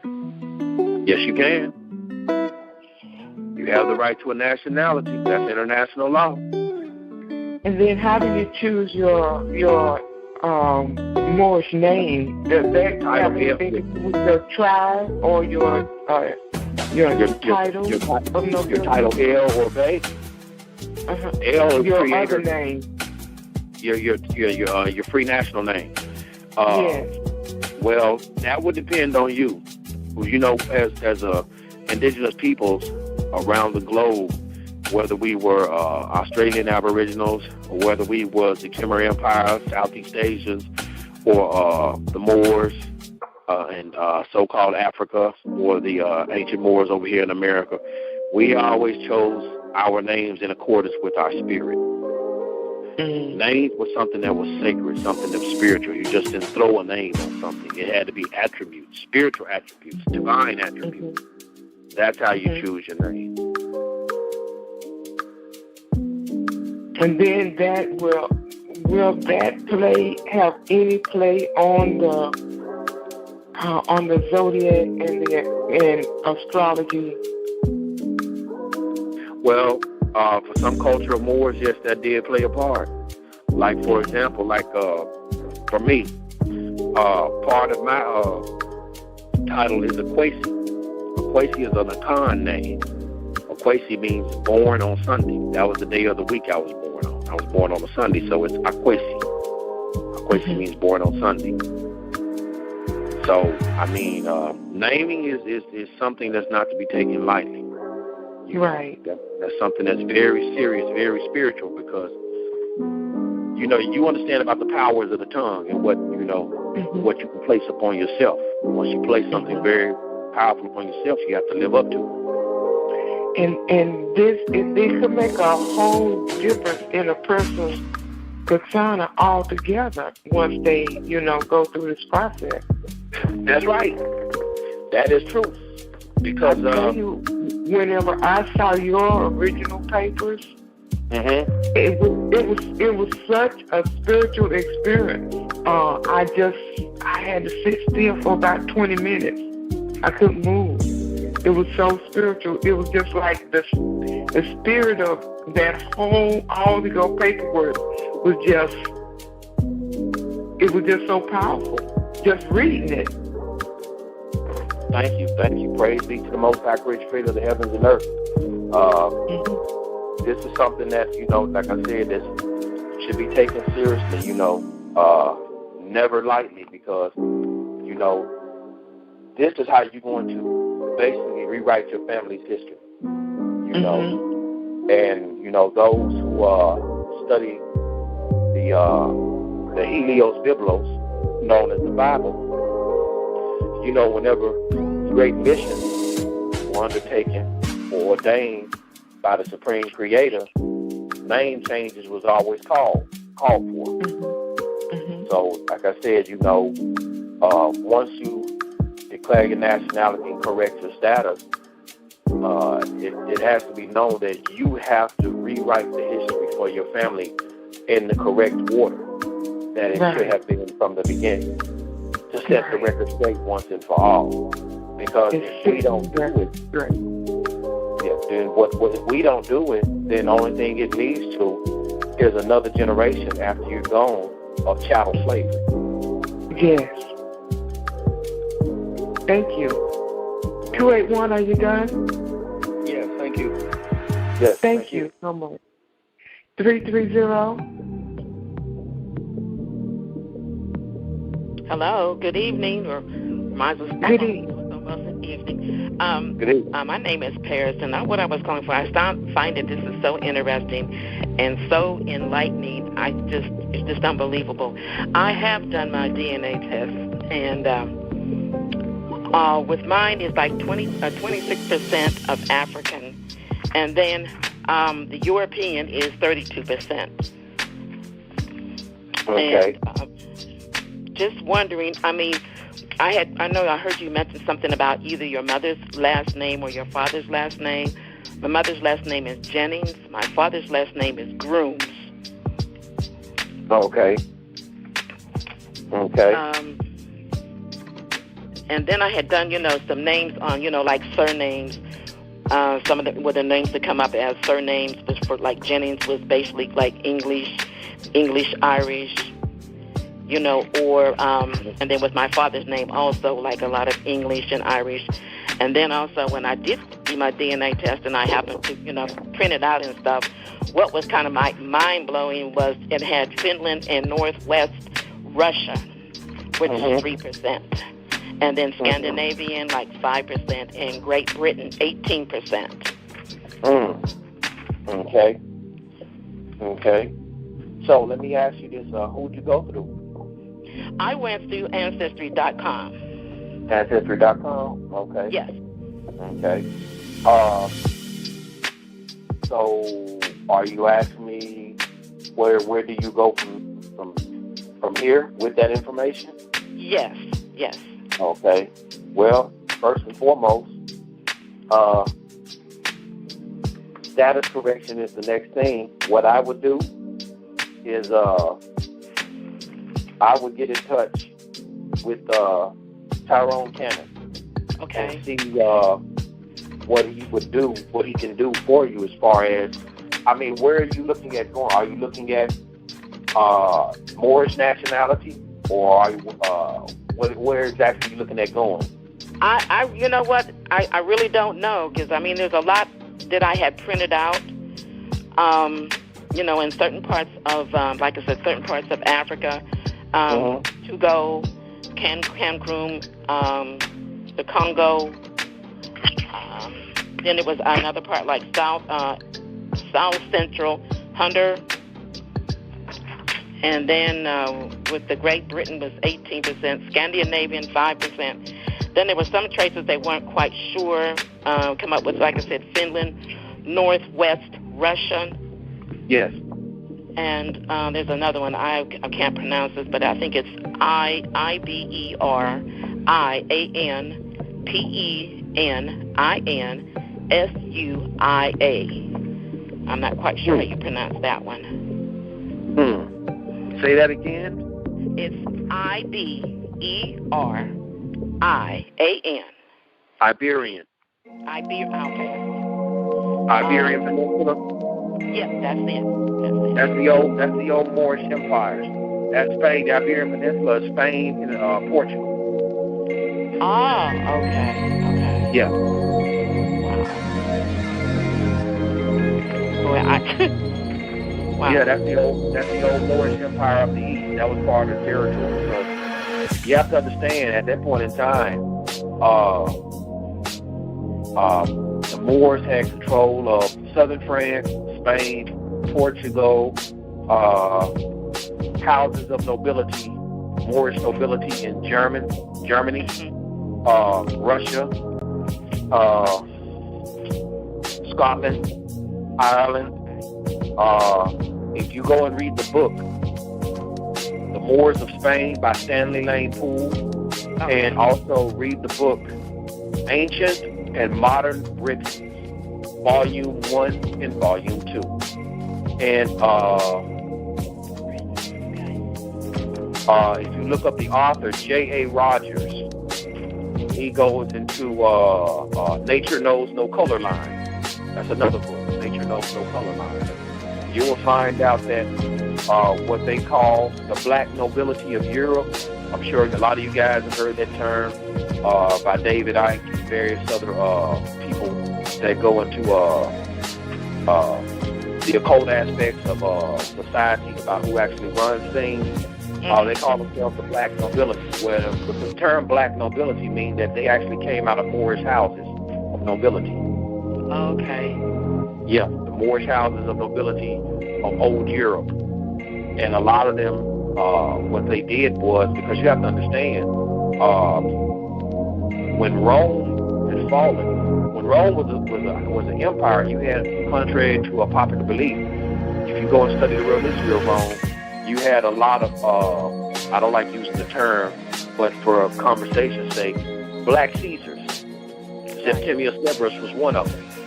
And when the Roman Empire had fallen, they had a lot of soldiers from North Africa, and various other places, Mauritania, that whole Mediterranean area that they had brought in were actually mercenaries as well as soldiers, centurions and whatnot, who had pushed far into Romania, Hungary, Hadrian's Wall up in the British Isles, all of that place. So when the Roman Empire had fallen, these guys had money and wealth.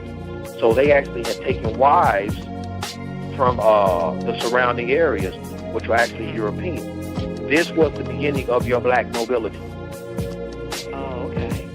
Yeah. And so a lot of them held on to that Moorish blood, whereas the sad part about it is they started intermixing with one another, inbreeding with one another, which caused a lot of genetic effects, trying to hold on to that nobility, that lineage of nobility.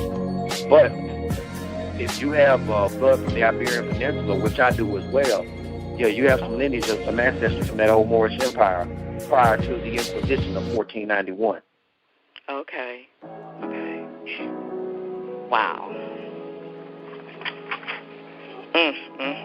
Wow, it's just amazing. And then also, really it's not, part of here I have is like a Native American, which is, is 1%. Okay. That would be the various tribes that they have over here. I don't know who Ancestry.com uses as their database, whom they test, but that's enough to tie you to the land.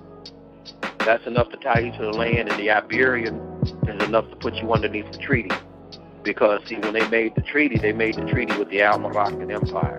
Oh, all so right. You would have you Sanguinis and you Soli. Oh, okay. Mm-hmm. So, when you do this, do you send them the actually printed out of your DNA test? Oh, yeah. Like your driver's license, your passport, your birth certificate. Well, what I did was I put all of those things in the trust. The driver's license, birth certificate, the Social Security card,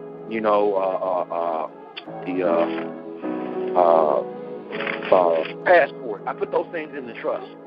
And I have a 98 number. And not only that, once I established the trust, I turned around and I bonded it in silver. I bonded it in 22 ounces of silver. Why did I bond it in real money? Because they're bankrupt. I gave consideration in the contract. Whoever has, you have to have consideration in every contract to make a contract valid. Okay. So also you mentioned about a particular name. That would be something I would really try to, to think of, maybe a different name other than what my name is already, Paris, Most people, I study a lot of different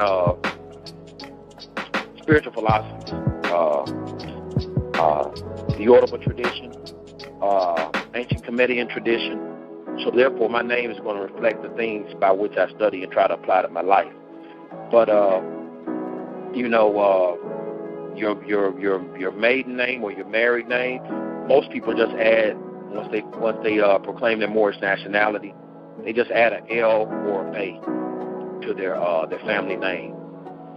So like if it's John Henry Doe is John Henry Doel, John Henry Doe Bay, to the name they already have, to let them know who they are in regards to a Moor. Okay, gotcha. So could you, so by me telling you what I've already, have come up with, do you feel that I'm more than anything else, or? I can't tell you that. That's something that you have to decide as far as where you want to go with nationality. Okay. I know this. I know you're human. Right. But as far as nationality, that'll be a decision that you would have to decide on your own. Okay. Yeah. The reason why, I mean, I have other lineages in me. Danish came up.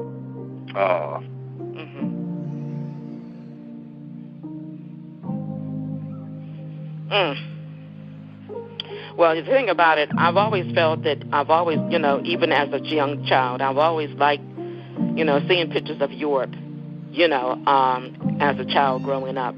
And I still, had the opportunity to go to the Middle East several years ago. But part of me feels like, Europe is where I would always want to be. Different people would say, well, why wouldn't, you're, African or whatever? I said, I really don't know what I am, okay, until I find out. I said, but, going to Africa, to me, is not a place to where my heart is at. My heart is like going to Europe, and I've always felt that way. And I knew there was something different. My mother did tell that we did have like English in us or Irish, but I wasn't quite sure until I'd done the DNA test, which was last year.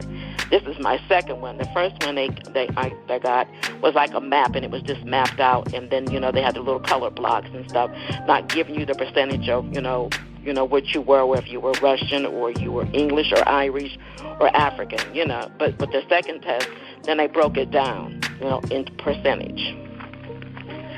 But I'm not going to keep you, but I enjoy, listening to you, and to get, to hope that, when you come back on, that I'm able to get back on and, and hear more of what you're, talking about. But I want to thank you. You are marvelous. You're doing a great job. So, and you have a good evening then.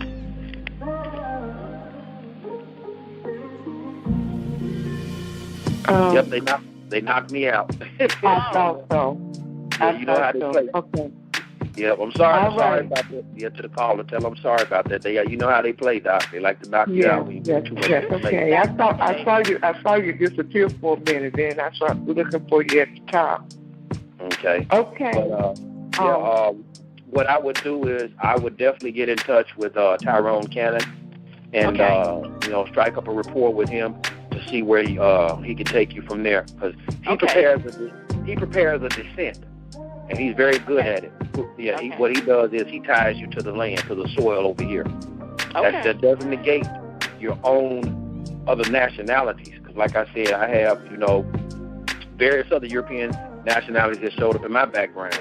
But my main focus was on my ancestral teachings from my great-grandmother, who was like my first teacher in indigenous issues about who I actually was in relation to the land. So that way I have a voice, and I'm trying to get other people to have a voice about a lot of things that they're doing to the land as far as these oil spills and these pipelines and all of these things, but there's strength in numbers.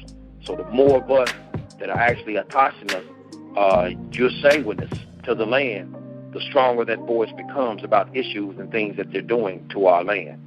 Right. Yeah, okay. With rights comes responsibility. So we have responsibilities to speak on these things. Okay, well, thank you so much. You're welcome. Thank you. Okay, Shango, it is 12:05. Okay. Are you okay? I'm good. Okay, because I didn't want to, tire you out. You can, I don't know what your schedule looks like, but feel free to step back in tomorrow if need be. But if you're okay, we can move forward if you're okay. Yeah, let's move forward tonight. Tomorrow I'm going to be tied up doing a couple of things, so I'll hang out with you guys tonight. Okay, all right then. All right. Okay, for those of you that are in the queue, if you want to hang on, just hang tight. Okay, 303. I'm not sure if I missed your answer. This is Camille again from Denver, Colorado, and thank you for what you're doing. Thank you. So you have a value, a bond under your name. Yes. That you can redeem, but we cannot redeem it because they have no money to pay on it, right? That's right. That is correct. It's only credit. That's all it is. What I've actually done was I established myself as a lawful creditor. And in their system. And what does that mean? Right now, they have everyone who's a U.S. citizen listed. Number one, they have you listed as a surety for their debt, and they also have you listed as a ward of the state, and they have you listed as a debtor. So you're a creditor, meaning they owe you now with your status. Correct. Okay.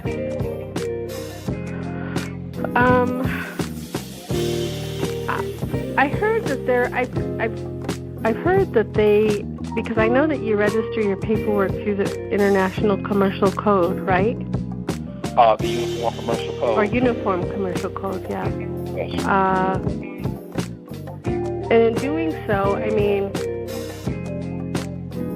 basically you carry around a EIN or what was the name of that acronym that takes place of the number for it's a corporate number? Yes, the EIN. I have the EIN for the birth certificate. So then when you say you place your driver's license and Social Security within that EIN, if you were to be stopped by a police officer or something, what do you show them? Well, first and foremost, I already know that they're ignorant to the law. Okay. They don't know the law. Right. So I'm not gonna argue with them. The only thing I'm going to do is give them notice. Now, if they want to try to bring me in on driving without a license, I'm not going to argue with them. That's fine. If I have to go to court, only thing I'm just going to do is take my documents. I'm going to take the U.S. National Archives copy of the treaty that they have for my ancestors. That treaty already places me under international law. Driver's licenses are actually under municipal code. They're under codes. They're not law. The United Nations have already said that you have the right to move about freely. It's Article 13. You have the right to travel freely. Because travel is a human right. Right. The only thing that you're liable for is you have to have something in place in case you cause someone an injury, which can be a bond. A bond, now, okay. Yeah. Now, the Uniform Commercial Code, under Article 8, Section 202, it talks about certificated and uncertificated securities. Bonds fall underneath Article 8 of the Code. So, if it's certificated, that means it's a statutory bond that actually goes through the SEC, Security Exchange Commission, and things of that nature. But uncertificated securities are actually common law bonds. That's what they don't tell you. And there just has to be a record of the bond. You can actually take the bond once you correct your status and you have everything established with the Treasury. And you write a bond. You can have that bond notarized. And once you get it notarized, you can file it for the record,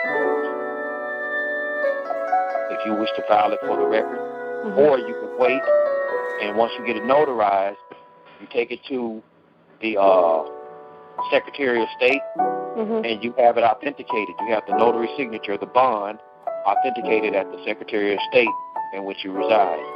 Then you can take that bond, you come back, and then you send it up to the U.S. Department of State, and then you have it authenticated. Now, the beauty of it all is this. Once you have your nationality, they're going to ask you for what country or foreign country is this to be used in. If you're German, you can have it done to Germany, but then it will go underneath an apostille. You really don't want an apostille. If it was me, I would do Morocco. And I tell you why I do Morocco. Because the land is already held in trust. That's what I would do. And so then go ahead. And then after that, you can place that bond with who's ever, like over Department of Motor Vehicles, things of that nature where you reside. You can submit it underneath the Uniform Commercial Code, and then give them 10 days. Have it done under what's called a notary presentment. If you don't have a notary, then you just do what's called a third-party presentment. Somebody who's over the age of 18 who will mail it in for you, and they just watch the mail for 15 days. If it doesn't come back, they make an affidavit that it wasn't returned. Then you can come back and secure that obligation that they owe you underneath the treaty that they made with your ancestors. which will fall underneath UCC 9-311. And after that, you file that for the public record. Now, this is Uniform Commercial Code. I just have a quick question. I don't know if it's off topic or anything, but yes. I mean, I know the United States, is under a democracy, not the republic, and so forth. Mm-hmm. I'm just curious. I mean, like, what about the treaties that were never honored?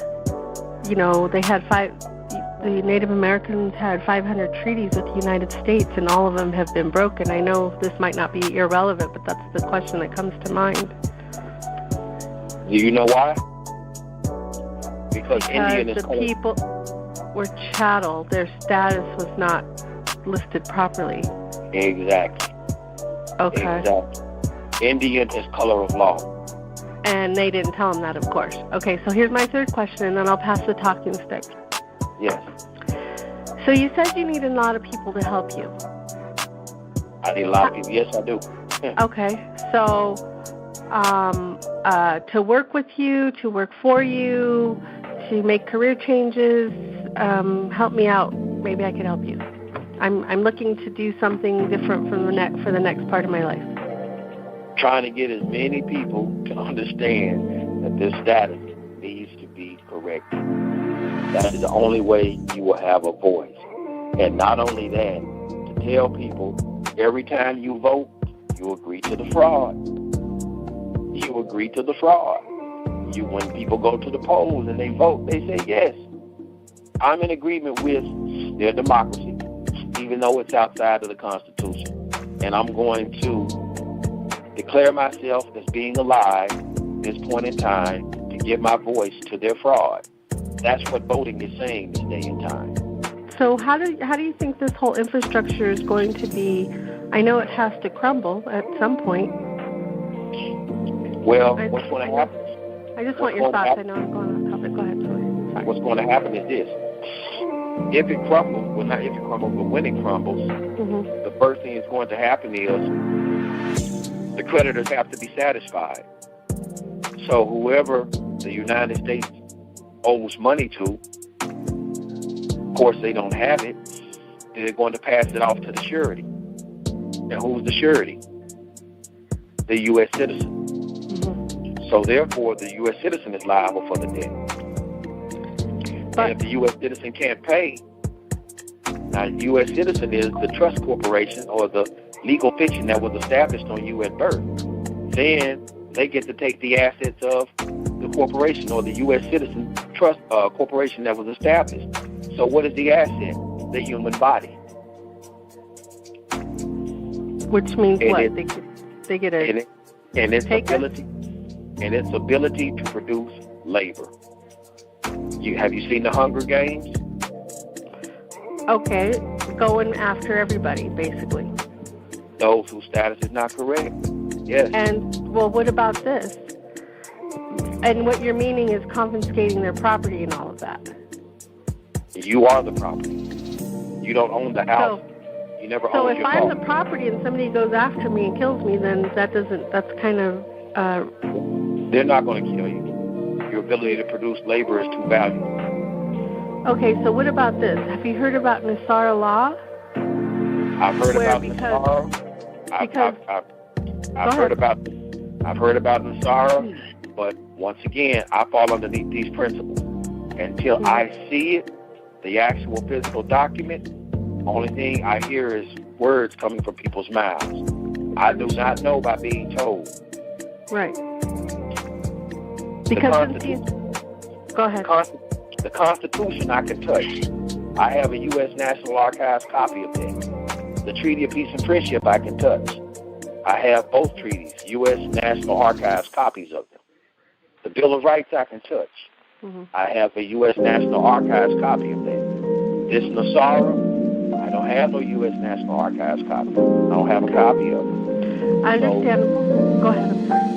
So until I actually see it, where it's tangible and bears their seal, then it sounds good, but where is the physical evidence?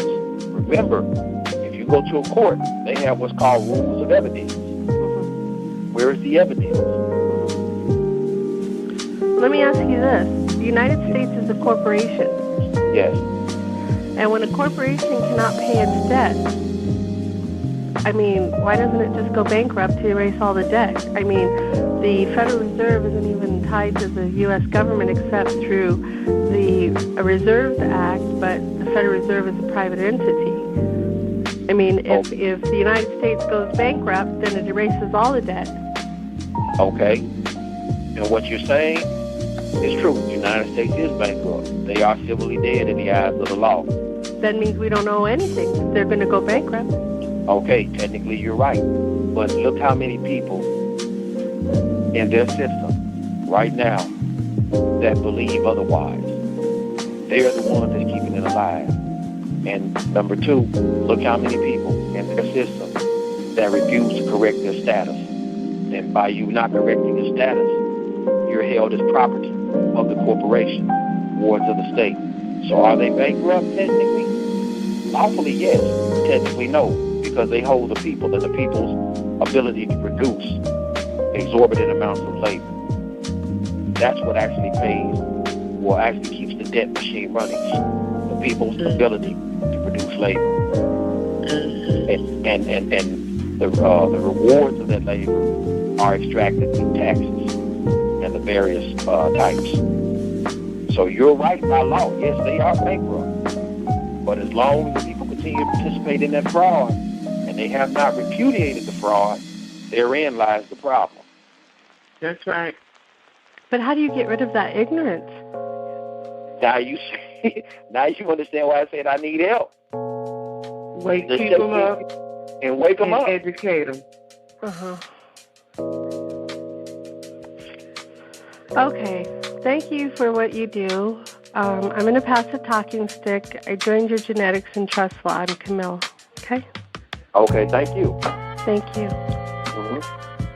704.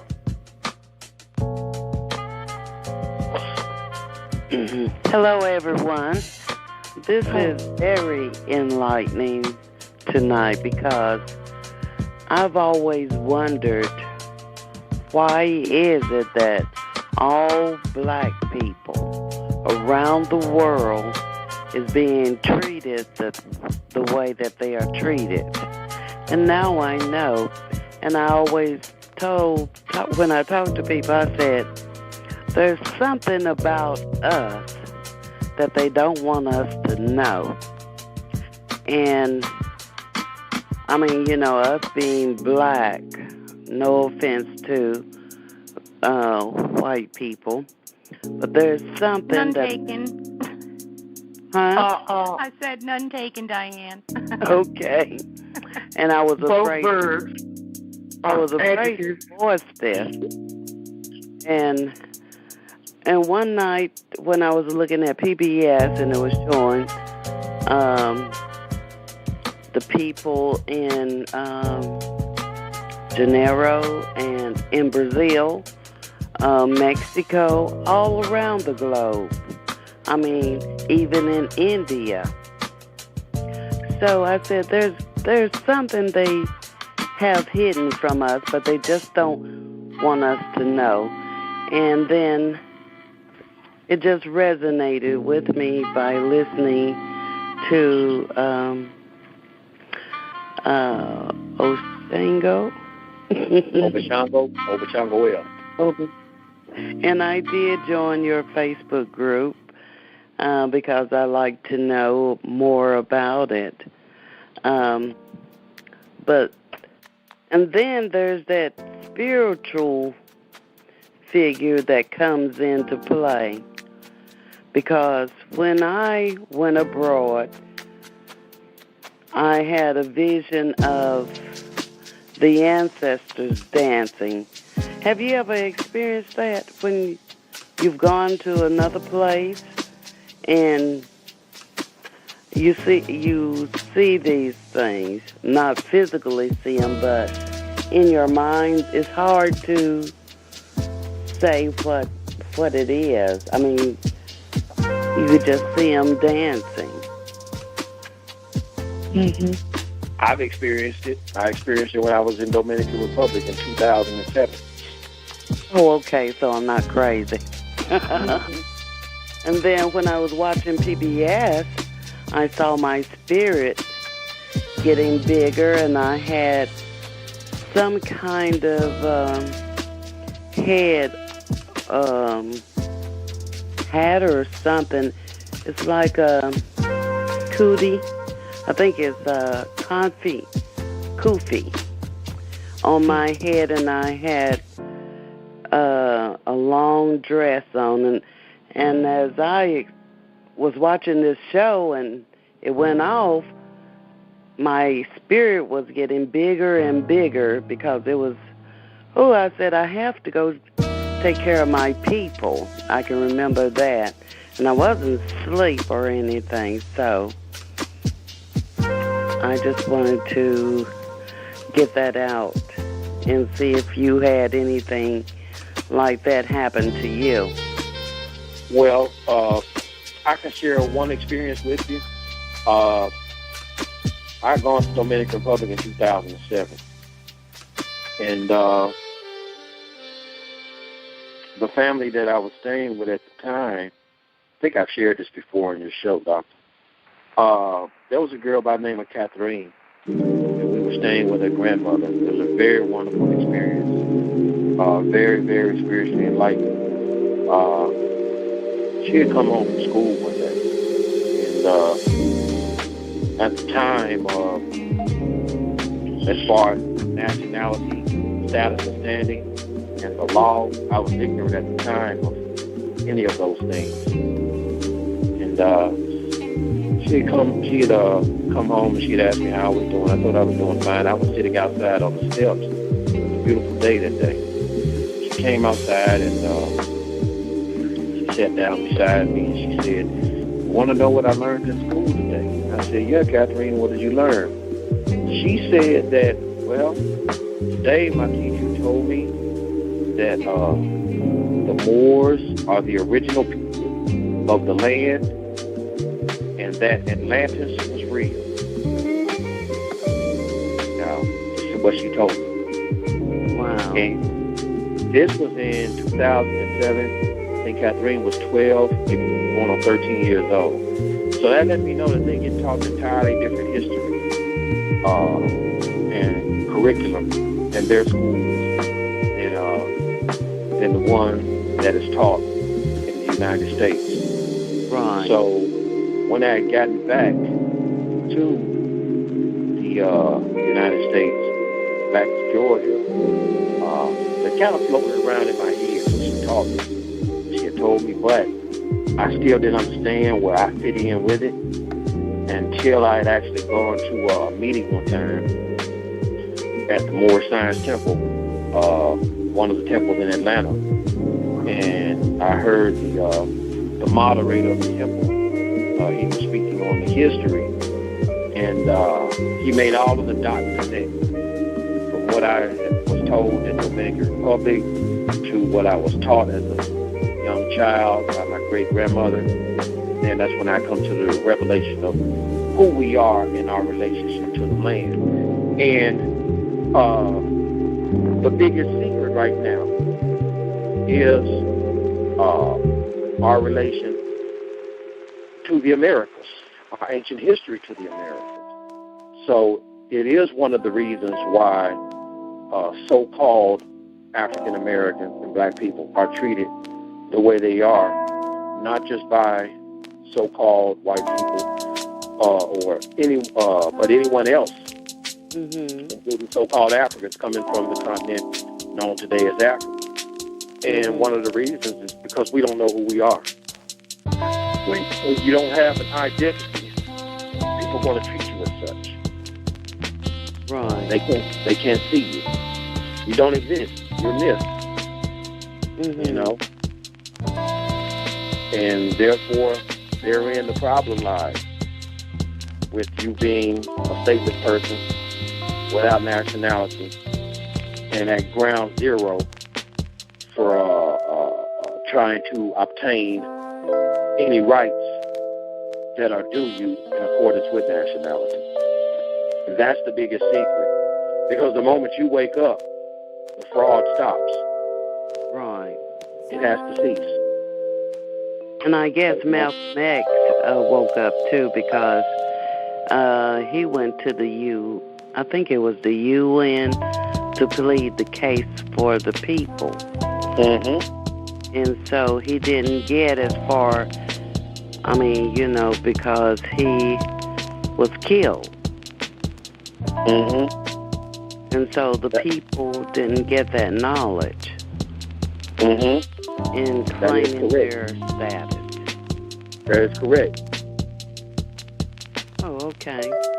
So I want to tie it up, but I'll send you a message on Facebook. Okay. All right. Thank you. Thank you. Okay. You guys, I'm getting tired. Okay, 954.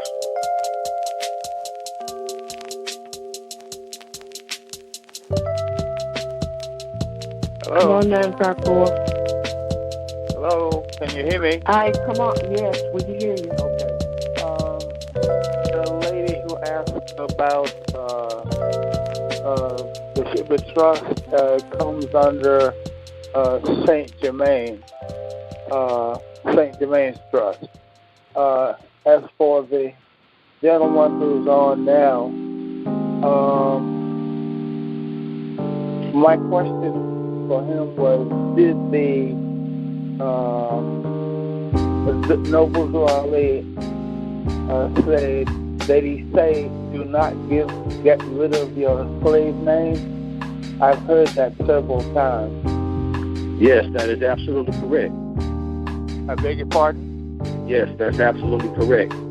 It is said that Noble Ali did say that. That is why you created trust for it. You place it in trust. Even if you change your name otherwise? You don't have to go through the courts. The biggest misconception is that you have to go through the courts to change your name legally. No, you do not. You don't have to go through the courts. Number one, let me say it again and set the record straight. There aren't any courts this day and time. There are no courts within the United States of America that are in existence. Because number one, they're a democracy. The Constitution only established a republic. The law says that one who is outside of the law, an outlaw, is civilly dead. The United States is bankrupt, number one. The law also says that bankrupts are civilly dead. You can look that up at Bouvier's Dictionary of Law, Maxims of Law 1856, Black's Law Dictionary, 4th edition, 1968. Bankrupts are civilly dead. One who operates outside the law, an outlaw, is civilly dead. So we know two things. We know the United States is bankrupt, and we know they're operating as a democracy. So they're civilly dead. So what judge is there in existence today that can tell you cannot have a name that reflects your nationality and operate in that name? None. Not only that, that's an international law. That's a human right, which is protected by the United Nations Charter Treaty of 1945, United States Statutes at Large, 59, Stat 1033 through 1218, Articles 55 and 56. So you have the right to a name that reflects your nationality, spiritual name, which is protected underneath the First Amendment as well, dealing with religious freedom, and also under the 9th Amendment, the enumeration of rights, which means you have so many rights that they couldn't list them all, and you have the right to form a trust contract to deposit that name into trust, thereby controlling it and owning it. So you're not getting rid of it, you're correcting your status and thus correcting your name. That's it, amending your name, correcting it. And use the birth certificate title as a vehicle to operate and do commerce. So So no, you're not getting rid of it. You're not changing it. Okay. You're just correcting it and making a trust out of it so you can use it as commerce. How since 1933 things were meant to be done. Thank you. Yes. Thank you. 901.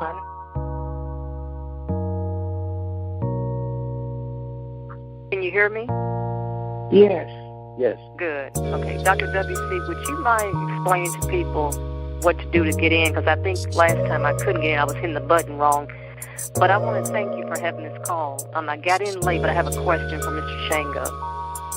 Yes. You mentioned about Mr. Shabazz told his people they were Moors. Can you tell us who is the head of the Moorish nation?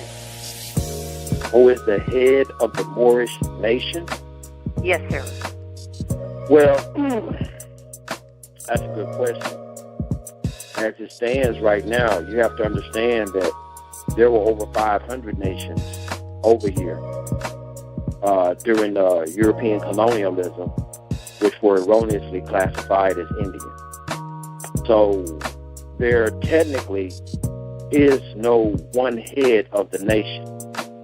Now, if you want to ask about who is the head of the trust that was established by Noble Drew Ali, then that would be Noble Drew Ali himself when he brought us back in accordance with the divine and national movement, our lawful nationality. That would be Noble Drew Ali and those who carry on his work in accordance with the lawful charter that was established in 1928, filed in the Cook County Recorder of Deeds office in Chicago, Illinois, document number 10105-905. If you want to ask about who is the head of the trust that was created between Morocco and the United States, then that would be dealing with the treaty. That would be the current king right now, which is King Mohammed VI of Morocco. His ancestors made that treaty, which was Mohammed III in 1787, carried out by his son once again in 1836. He would be the trustee, and the beneficiaries of that treaty would be the aboriginals of the land here, as well as the indigenous and the descendants of the indigenous Moors who came over during the Islamic era prior to Columbus, and during, after Columbus and the European colonization as well. So you would have Noble Drew Ali, who brought us back into accordance with who we are on the land, who would actually be the head in that sense. And then of the treaty, it would be King Mohammed VI. But you have several, as it stands right now, you have several Moorish families, clans, tribes, and nations, just like it was in the old days. Then you have the Moorish Empire. Also, I've been trying to get a copy of the Hague Convention in 1928. And I've been having trouble getting it. Do you actually have a copy of the correct one or the real one? Do you have that? Well, it wasn't the Hague. That's the Pan American Convention. I'm sorry. That's what I meant. I'm sorry. Yes, the Pan America that Prophet Noble Drew Ali, may he rest in peace, that he attended. Do you have that? No, I do not have a copy of that, but I know someone who will be going to Cuba here soon to get a copy of those minutes. Okay, I would like to pay for that. I'm going to make this quick. I'm not on Facebook, and I don't have access to a personal. I use a public computer. Is there a way I can get in touch with you, or can Dr. WC give you my number, or do you have an email address you can give out? The email address is on our website. You can go there and pick it up. Just click on special guest. And his email is there? Yes. Yes. Oh, yes. Okay, I didn't know that. And the last thing, I would like to assist you with helping the Moorish people. I'm concerned with the Moorish children. There is no excuse for the suffering they are under right now. And as far as the court documents about a court cannot refuse, yes, courts are refusing that for the Moorish people. Courts are refusing to file documents for the Moorish people. They're telling the clerks of the court do not file it. So it is happening. But again, I would like to help you, so maybe this problem that the Moorish people are facing will come to an end, because there's no excuse that they're suffering like this. And I thank you for answering my questions, and thank you, Dr. W.C. Thank you. Thank you. Just give me an email. Those who are interested in helping, feel free to contact me via email. And there's a Moorish elder who always listens to your call, Dr. W.C. I will get with him, and we're going to start brainstorming on how we can create a national movement to correct people's status, whether it's youth sanguinis or youth soli, and to help get everyone in accordance with the law, international law, in regards to nationality. So if you're interested in helping, that would definitely be a great and noble and wonderful thing. And I would really appreciate it from the bottom of my heart. Thank you. Okay, 770. Good evening, everyone. Good evening.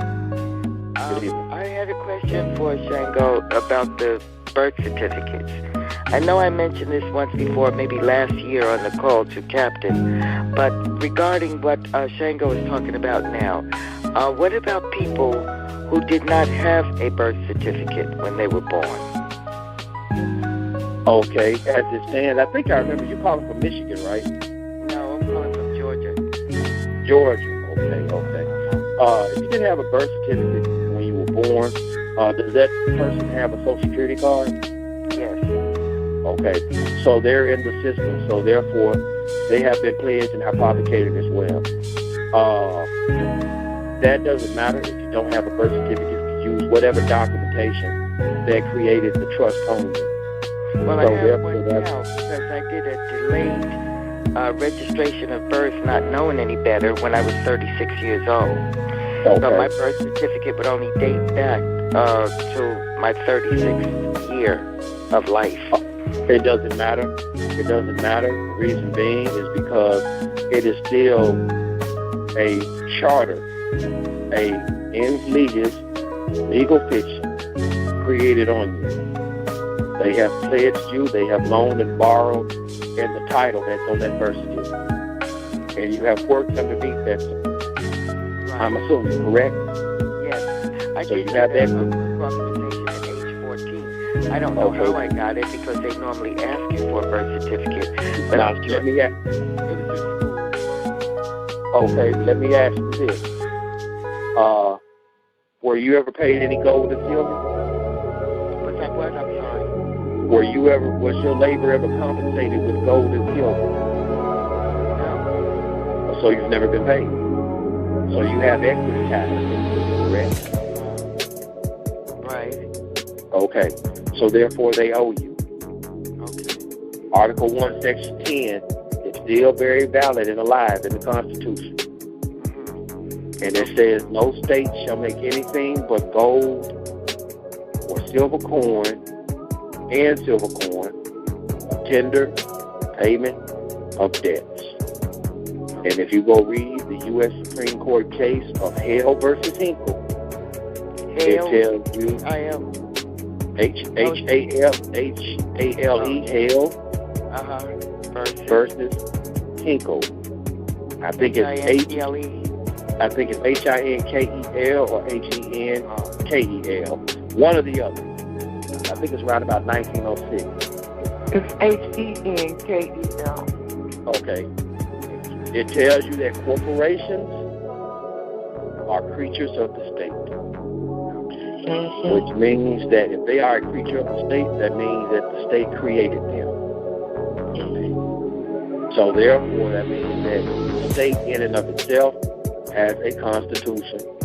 And under Article 6 of the federal constitution, any state or laws, anything in the state's constitution or its laws that is contrary to the federal constitution is notwithstanding, irregardless, it cannot stand, it cannot supersede.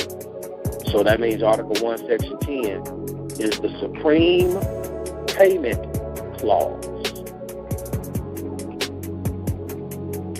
Even House Joint Resolution 192 was unconstitutional. And they tell you that in the case of Perry versus United States, U.S. Supreme Court case 1935. So it is public policy. It's public policy within the democracy. But they pass it in the statutory law. So you have equity tied up in that birth certificate and that Social Security card. And you have the right to redeem it at any given time because they committed fraud against you. Fraud initiates all forms of contract and makes them void ab initio from the beginning. Okay, thank you so much. Dr. W.C., can I send you an email to see if you could give me or give the gentleman that spoke to us, I think, last week about the affidavit that was online regarding your mortgage? You can forward that email to me. I'll forward it over to him. Okay, I appreciate that because I really need to know more about that. I did look at the affidavit, though. But thanks so much. Thank you, Shango, for all you do. Dr. W.C. and Barb, you know, as usual, you're always highly appreciated. Thank you. Thank you. Thank you. Thank you so much. Good night. Good night. Okay, 250. We cut him on down, Shango. We got about 4 minutes. Okay. Hello there. I'd like to ask, I'm Canadian, and I'd like to find out for the very beginning steps, getting the DNA, do you know if the place you mentioned would be applicable to Canada? Yes, it is. Okay. As far as if they mail and send to Canada, that I don't know. But as far as, it doesn't matter as far as where you're from, as far as you being tested. They're testing for your genetic background. Now, as far as the mailing stipulation, you may want to call them and check to see do they mail to Canada. Okay, so how do you get your, I don't understand how, whatever it is it your blood work you send there, or? Oh, no, they do saliva. Saliva. Yes, they send you a kit, and it comes with the instructions. They test via your saliva. Do you have a phone number for them, or no? No, not offhand, but the website, do you have a pen? I've got a pen. Go ahead. It's 23, the number 23. Right. And me. Pardon me? I said it's 23. Yes. And A-N-D. A-N-D? Yeah, A-N-D. Correct, yeah. Me. M-E. Okay. Me is in, M-E. Okay. Me, myself, and I. 23andme.com. Thank you very much. Yes.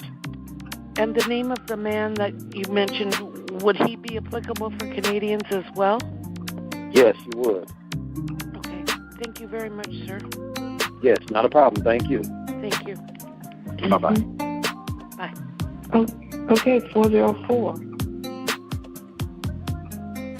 Hey, how y'all doing tonight? Greetings. How are you doing? I'm fine, honey, but I really enjoy what you're talking about. If I know that, I've been on this a long time. God. So now I want to ask you, so how would I go by? My grandmother, my daddy's mother, is Seminole Indian. So I want to know, they don't supposed to pay tax, right? Well, according to Article 1, Section 2, Clause 3 of the Constitution for the United States of America, no, Indians are not taxed. But once again, you have to understand, Indian is a color of law term.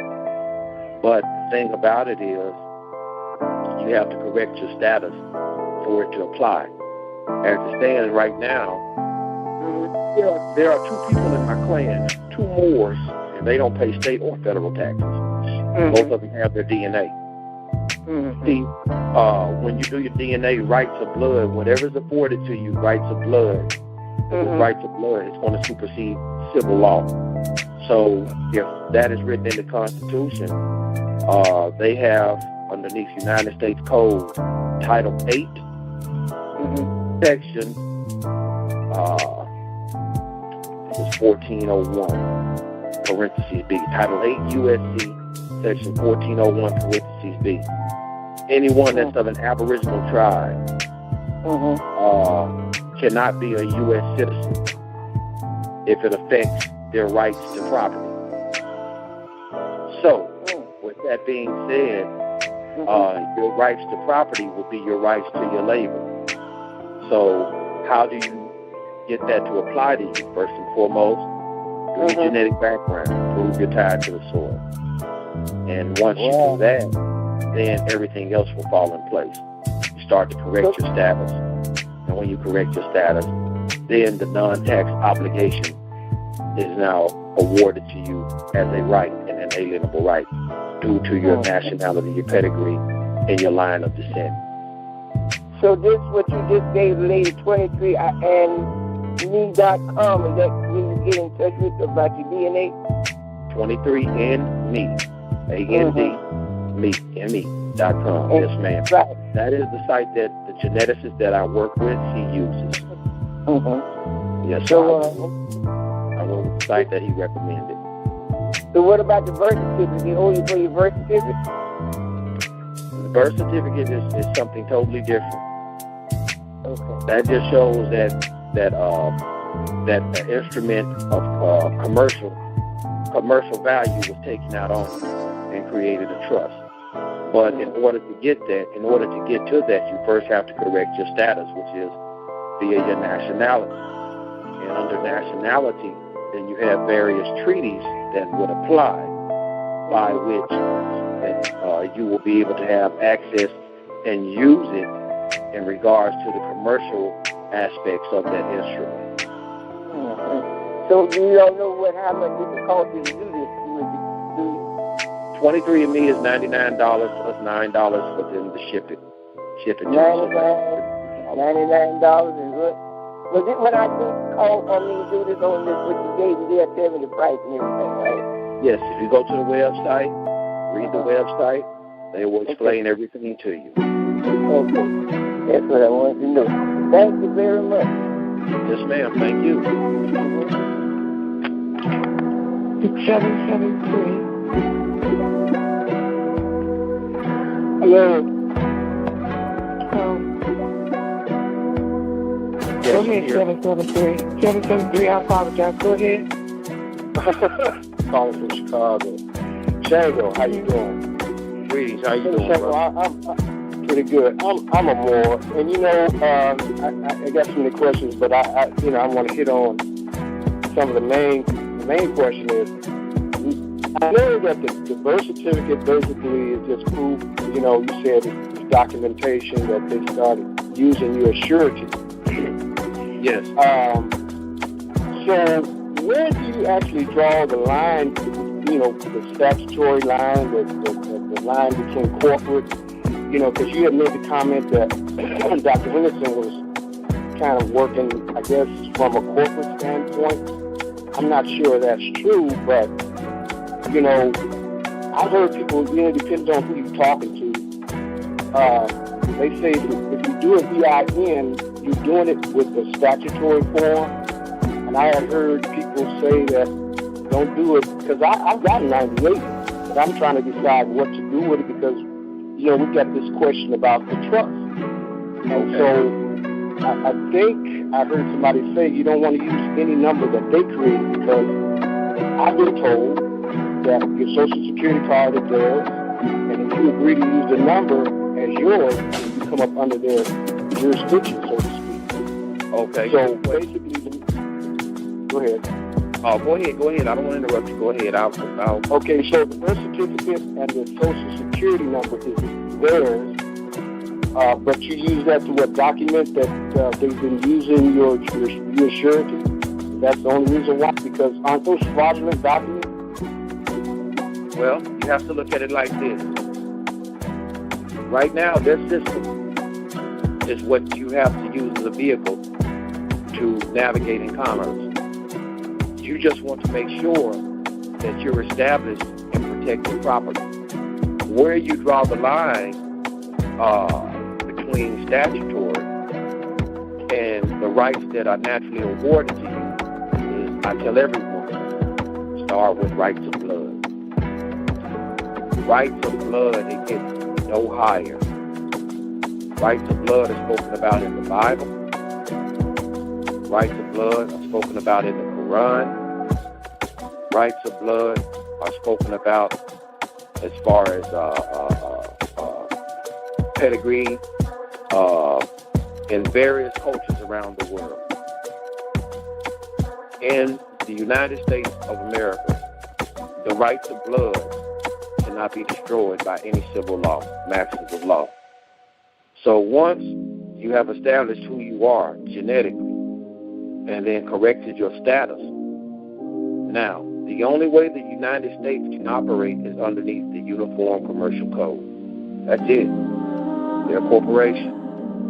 And the Uniform Commercial Code governs all corporations.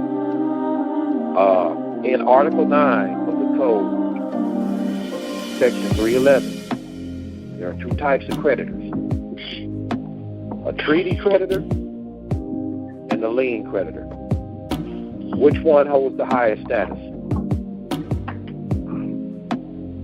Well, I would imagine the treaty. But I heard that the UCC was statutory anyway, even though it was based on ancient law. Isn't that corporate? The UCC itself? Administrative law. That is correct. But if the treaty creditor holds the highest position in the code, you understand what I'm saying? Who holds the higher power? Article 9 is the highest aspect of the code. That is secured transactions. That's what all liens come under. Article 9. And in Article 9, we have the treaty creditor and the lien creditor. The treaty creditor being the highest. So now you've corrected your status in accordance with your genetics. And you're operating underneath the ancient treaties that were made with your ancestors. Irregardless of what the United States says, the highest position they can only take is a lien creditor. That's it. They have to abide by the treaty. So, I mean, it's just like the lady said before, they broke all the other 500 treaties. Don't they break this treaty as well? Do they honor it? I can tell you right now, man, that treaty I've seen what that treaty can do. I've seen a Moor that was locked up, and the moment his wife had gotten a copy of that treaty from the United States Archives, National Archives, under their seal, and she was bringing the treaty down to court, he shot out of jail like a rocket. They didn't want to have anything else to do with the matter. But that doesn't work all the time. I mean, I have the treaty. I've had it since 2007. I haven't tried to use it because I haven't been locked up, but I heard other people say they had taken the treaty into court and they didn't honor it. Okay, so I don't know what they was doing wrong, but I will tell you this. Your paperwork is supposed to precede you, number one. And number two, a lot of these Moors do not have their status and standing correct like they're supposed to. You're supposed to. Does that really even matter to the statutory people, whether or not you have your status corrected, since they're ignorant of it? Yes, ignorance of the law is no excuse. Ignorance of the law is they don't honor it, and therefore they can be punished. I can't speak for you, but I know it's worked for me, and I know other Moors it's worked. So I don't know. I don't know possibly what you guys may be doing wrong. I do know that you have to write these people in accordance with Administrative Procedures Act of 1946. I know you have to do it properly. I know you have to hold them accountable when they receive your paperwork under the UPU Treaty of 1886. Everything is in international law now. Everything. And not only when you write them and you have a problem with them, you just don't send it to them. You send it certified or registered mail to everybody. Like when I write someone, it'll go to the governor. If it's an issue with the state, it'll go to the attorney general. If it's like a police officer, well, guess what? His chief is going to get it. The attorney general for the state is going to get it. The attorney general for the United States may get it. The president of the United States may get it. The secretary general of the United Nations may get it. So therefore, there's several people that's going to see what's going to happen to him for violating the law. And I use the treaty every time. Not only that, I use my my blood birthright pedigree all the time. And when I send it to the United Nations, they already know what they said about genetic resources. It's in Article 31 of Rights of Indigenous People. So you have to use these things to your advantage because they are there, you know. But I don't know exactly what you guys may be doing in your administrative process. I don't know what you're doing as far as when you're writing these people. Yeah, well, you know, I'm going to get your information and have a conversation with you because I deal with some more directly here in Chicago, and they seem to have a lot of problems here in Chicago. I don't know if it's because are they with the temple criminal? Yeah, with the temple, Marcel. He's a personal friend of mine. Okay. You know what?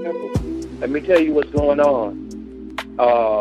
I don't know particularly with that temple, but I get a lot of calls from what's going on with temples from various other places. A lot of the people think that just because you proclaim your nationality with the temple, that's all you have to do. You have to understand we are in international law globally. Noble Drew Ali said, proclaim your nationality and take your place in the affairs amongst men. Not just with the temple, with the entire world. If the temple only knows you or more, how is anyone else going to know? Yeah, we record it at the county, and a lot of times they have problems recording, you know, their nationality at the county. We don't have a quick question. Yeah. Go ahead. Yeah, we don't have those problems here in Arkansas. I've written the governor. I've written the president of the United States. I've written the Secretary General of the United Nations. Very soon I'll be writing the Pope and various other people. You have to let these people know. See, in other words, if you do not let these higher-ups know, then they don't know that you know the history of the law. So you have to let them know that you know the history and the law. So that way everybody can be on the same page and one accord. And that way what happens is those people in the county, they receive no immunity. Not only that, if they're taking the treaty into court and the judge is not honoring it, he doesn't have that power or authority. Then not only that, you have to understand too, how are you taking it in there? If it's not in accordance with the federal rules of evidence, they don't have to honor it. You have to make them honor it underneath their color of law. We already know that democracy is color of law. But in other words, if you take the treaty in there, go look at Federal Rules of Evidence, rule number 902. It tells you authentication. It has to be authentic. It has to have the seal, National Archives seal on it. A lot of Moors are printing things off the internet and running in there and stuff. No, you don't do it like this. You have to have the seal from their National Archives, or from their Library of Congress, or from their U.S. Department of State, with their seal. The seal is full faith and credit merit. It tells you on the statutory law, the United States Statutes at Large, Volume 1, about proper authentication. And it's also under Article 4, Section 1. They're not going to tell you that, but that's one of the main problems. It's not under their seal. Well, I don't know what they took in. The one I got is under my seal, and I haven't actually taken it in. One more question I want to ask you, because, you know, this could go long. I really appreciate you, though. If in 1933 that was a treasonous act when they took all the gold and silver out, right? Mm-hmm. So how do you actually get paid if they determined that the silver and the gold was obsolete or whatever, and they put their laws in? I mean, how do you actually get paid? Do you want to get paid through credit or discharge, or, you know, they don't let you use actual gold and silver? Let me ask you this. Well, number one, they're bankrupt, so they can't pay you. They don't have anything. Number two, let me ask you this. The gold and the silver that they were mining out of the land. Now, I'm going to paint you a scenario. if I was, let's say you owned 100 acres, okay? Okay. If I said, sir, I would like to stay on your land. If you would give me a tenantship, would that be okay? You said, sure, not a problem. Okay, so you allow me to stay on your 100 acres, okay? Me and my family. Time comes to pay rent. You say you only want to be paid in gold and silver. That's part of your contract. Let's say I find a silver mine on your land. Can I dig in your ground, mine the silver out, and pay you that silver for my tenantship? I don't think so. Of course not. Why? Because you already own it. It's your land. Yeah, it's your land. Thank you. So, they can't pay you any gold or silver. They can only return what they've stolen. You understand what I'm saying? So they don't have anything to pay you with. They're broke. The only thing they can actually award you is the ability to write the debt off. That's it. Because everything else to try to give it back to you is just returning stolen property. Exactly. So when you say when you go after them, you go after their pocket, that means you're going in to get something discharged based on what, House Joint Resolution 192, which is not really even constitutional. Yes, House Joint Resolution is not constitutional, but it's part of the democracy's public policy. It's part of the democracy's public policy, and it was adjudicated in the United States Supreme Court case of Guarantee Trust Company of New York versus Henwood, 1939.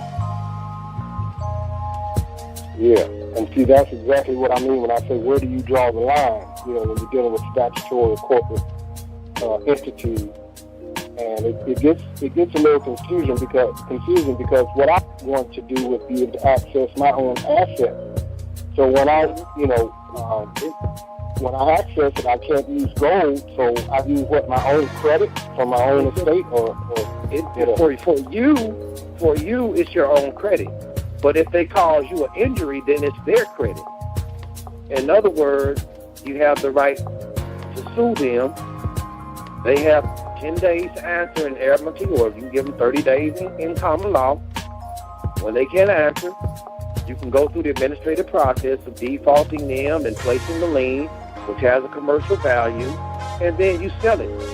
You sell it to the Treasury underneath Article 14 of the Treaty of Peace and Friendship. The commerce should be on the same or equal footing as with the most favored nation of the time being. But that's the reason why I'm such an advocate of DNA, because DNA awards you rights that are the highest in the land, your blood rights. Blood rights supersedes all civil law. Supersedes it. And you know the history of the Al-Moroccan Empire, this being Morocco farthest west, Maghreb al-Aqsa. So they're still under that treaty. They can't get away from it. So do you monetize through your own estate? Do you yourself monetize your now that you've done the process? How do you use your own estate are you monetizing your own credit? Well, what we're doing right now, I spent the last 2 years setting up this bank, and that's what we're putting everything in place to do, to start monetization.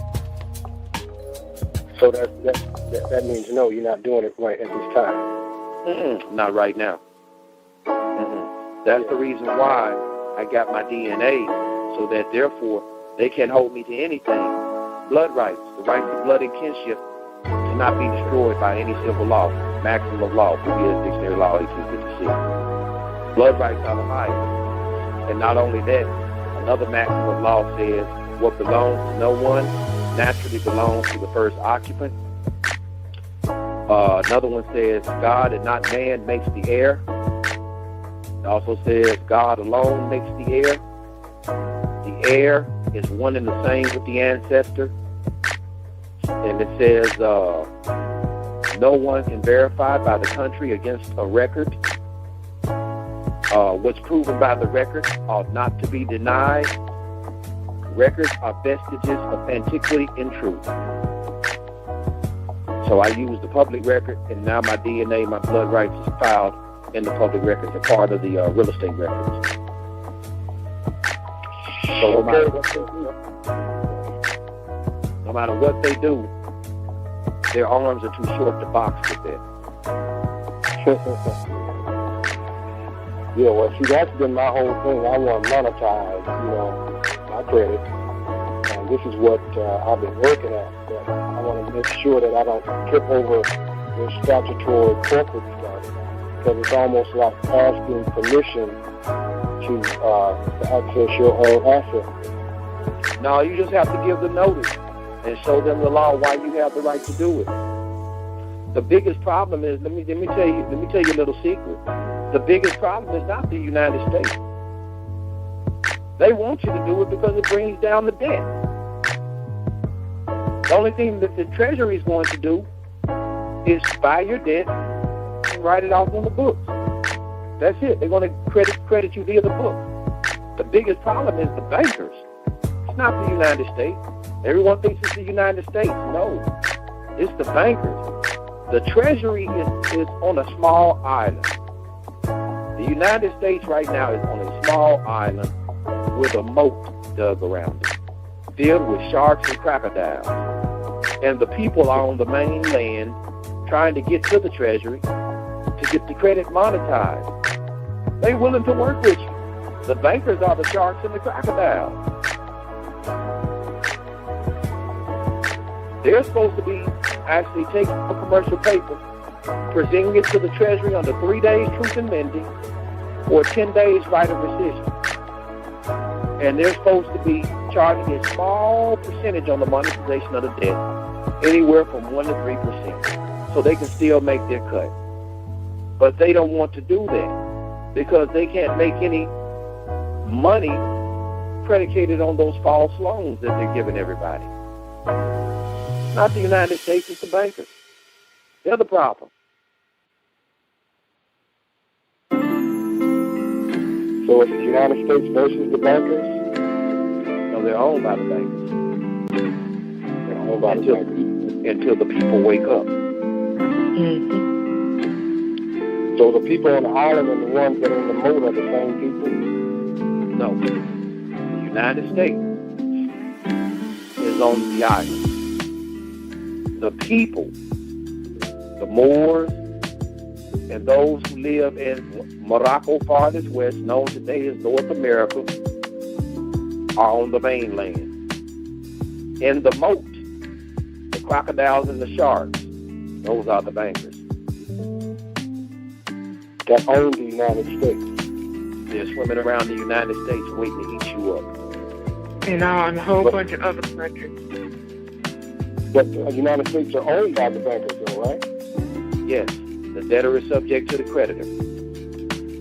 That's why I was saying they're the same people, really. No, they're not the same people. They're two totally different entities.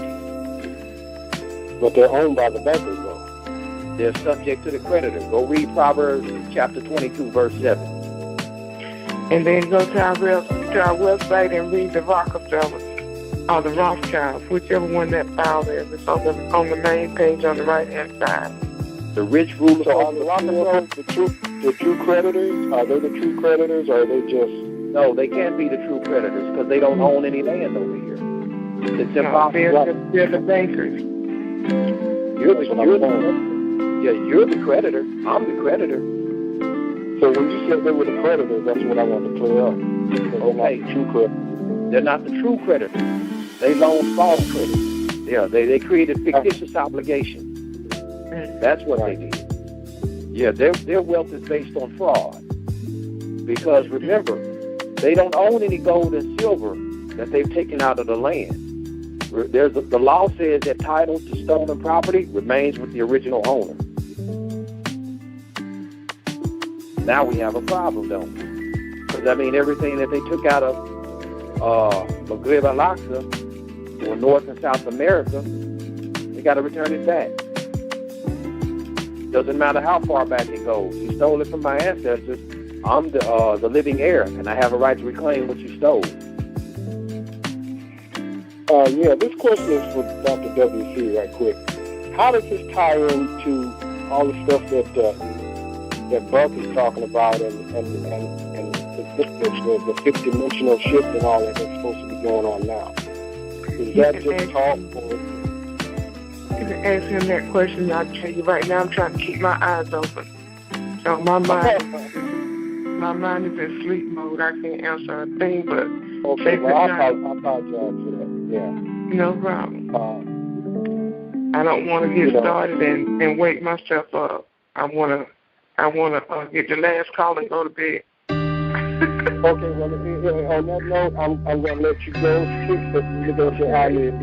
Thank you, guys. I really appreciate your comments. Thank you. You're welcome. Thank you so much. Okay, last caller, 630. Good night, 773. 630. Yes, hello. See? Hi. Hi, this is Helen in Chicago.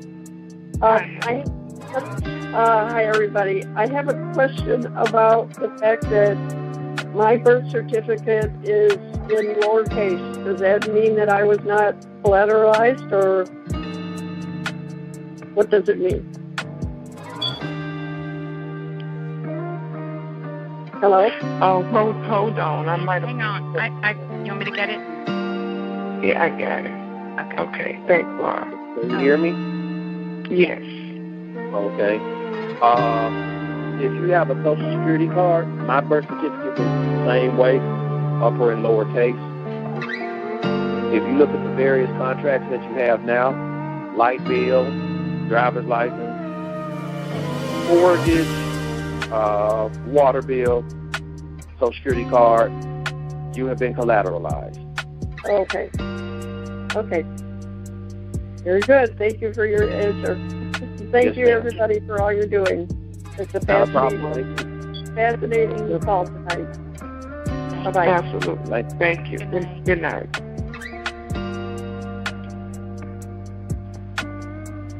Chingo, God bless you. I thank you so much for coming in tonight and sticking with us tonight. I know it wasn't part of the plan, but it was an awesome call. Very, very good.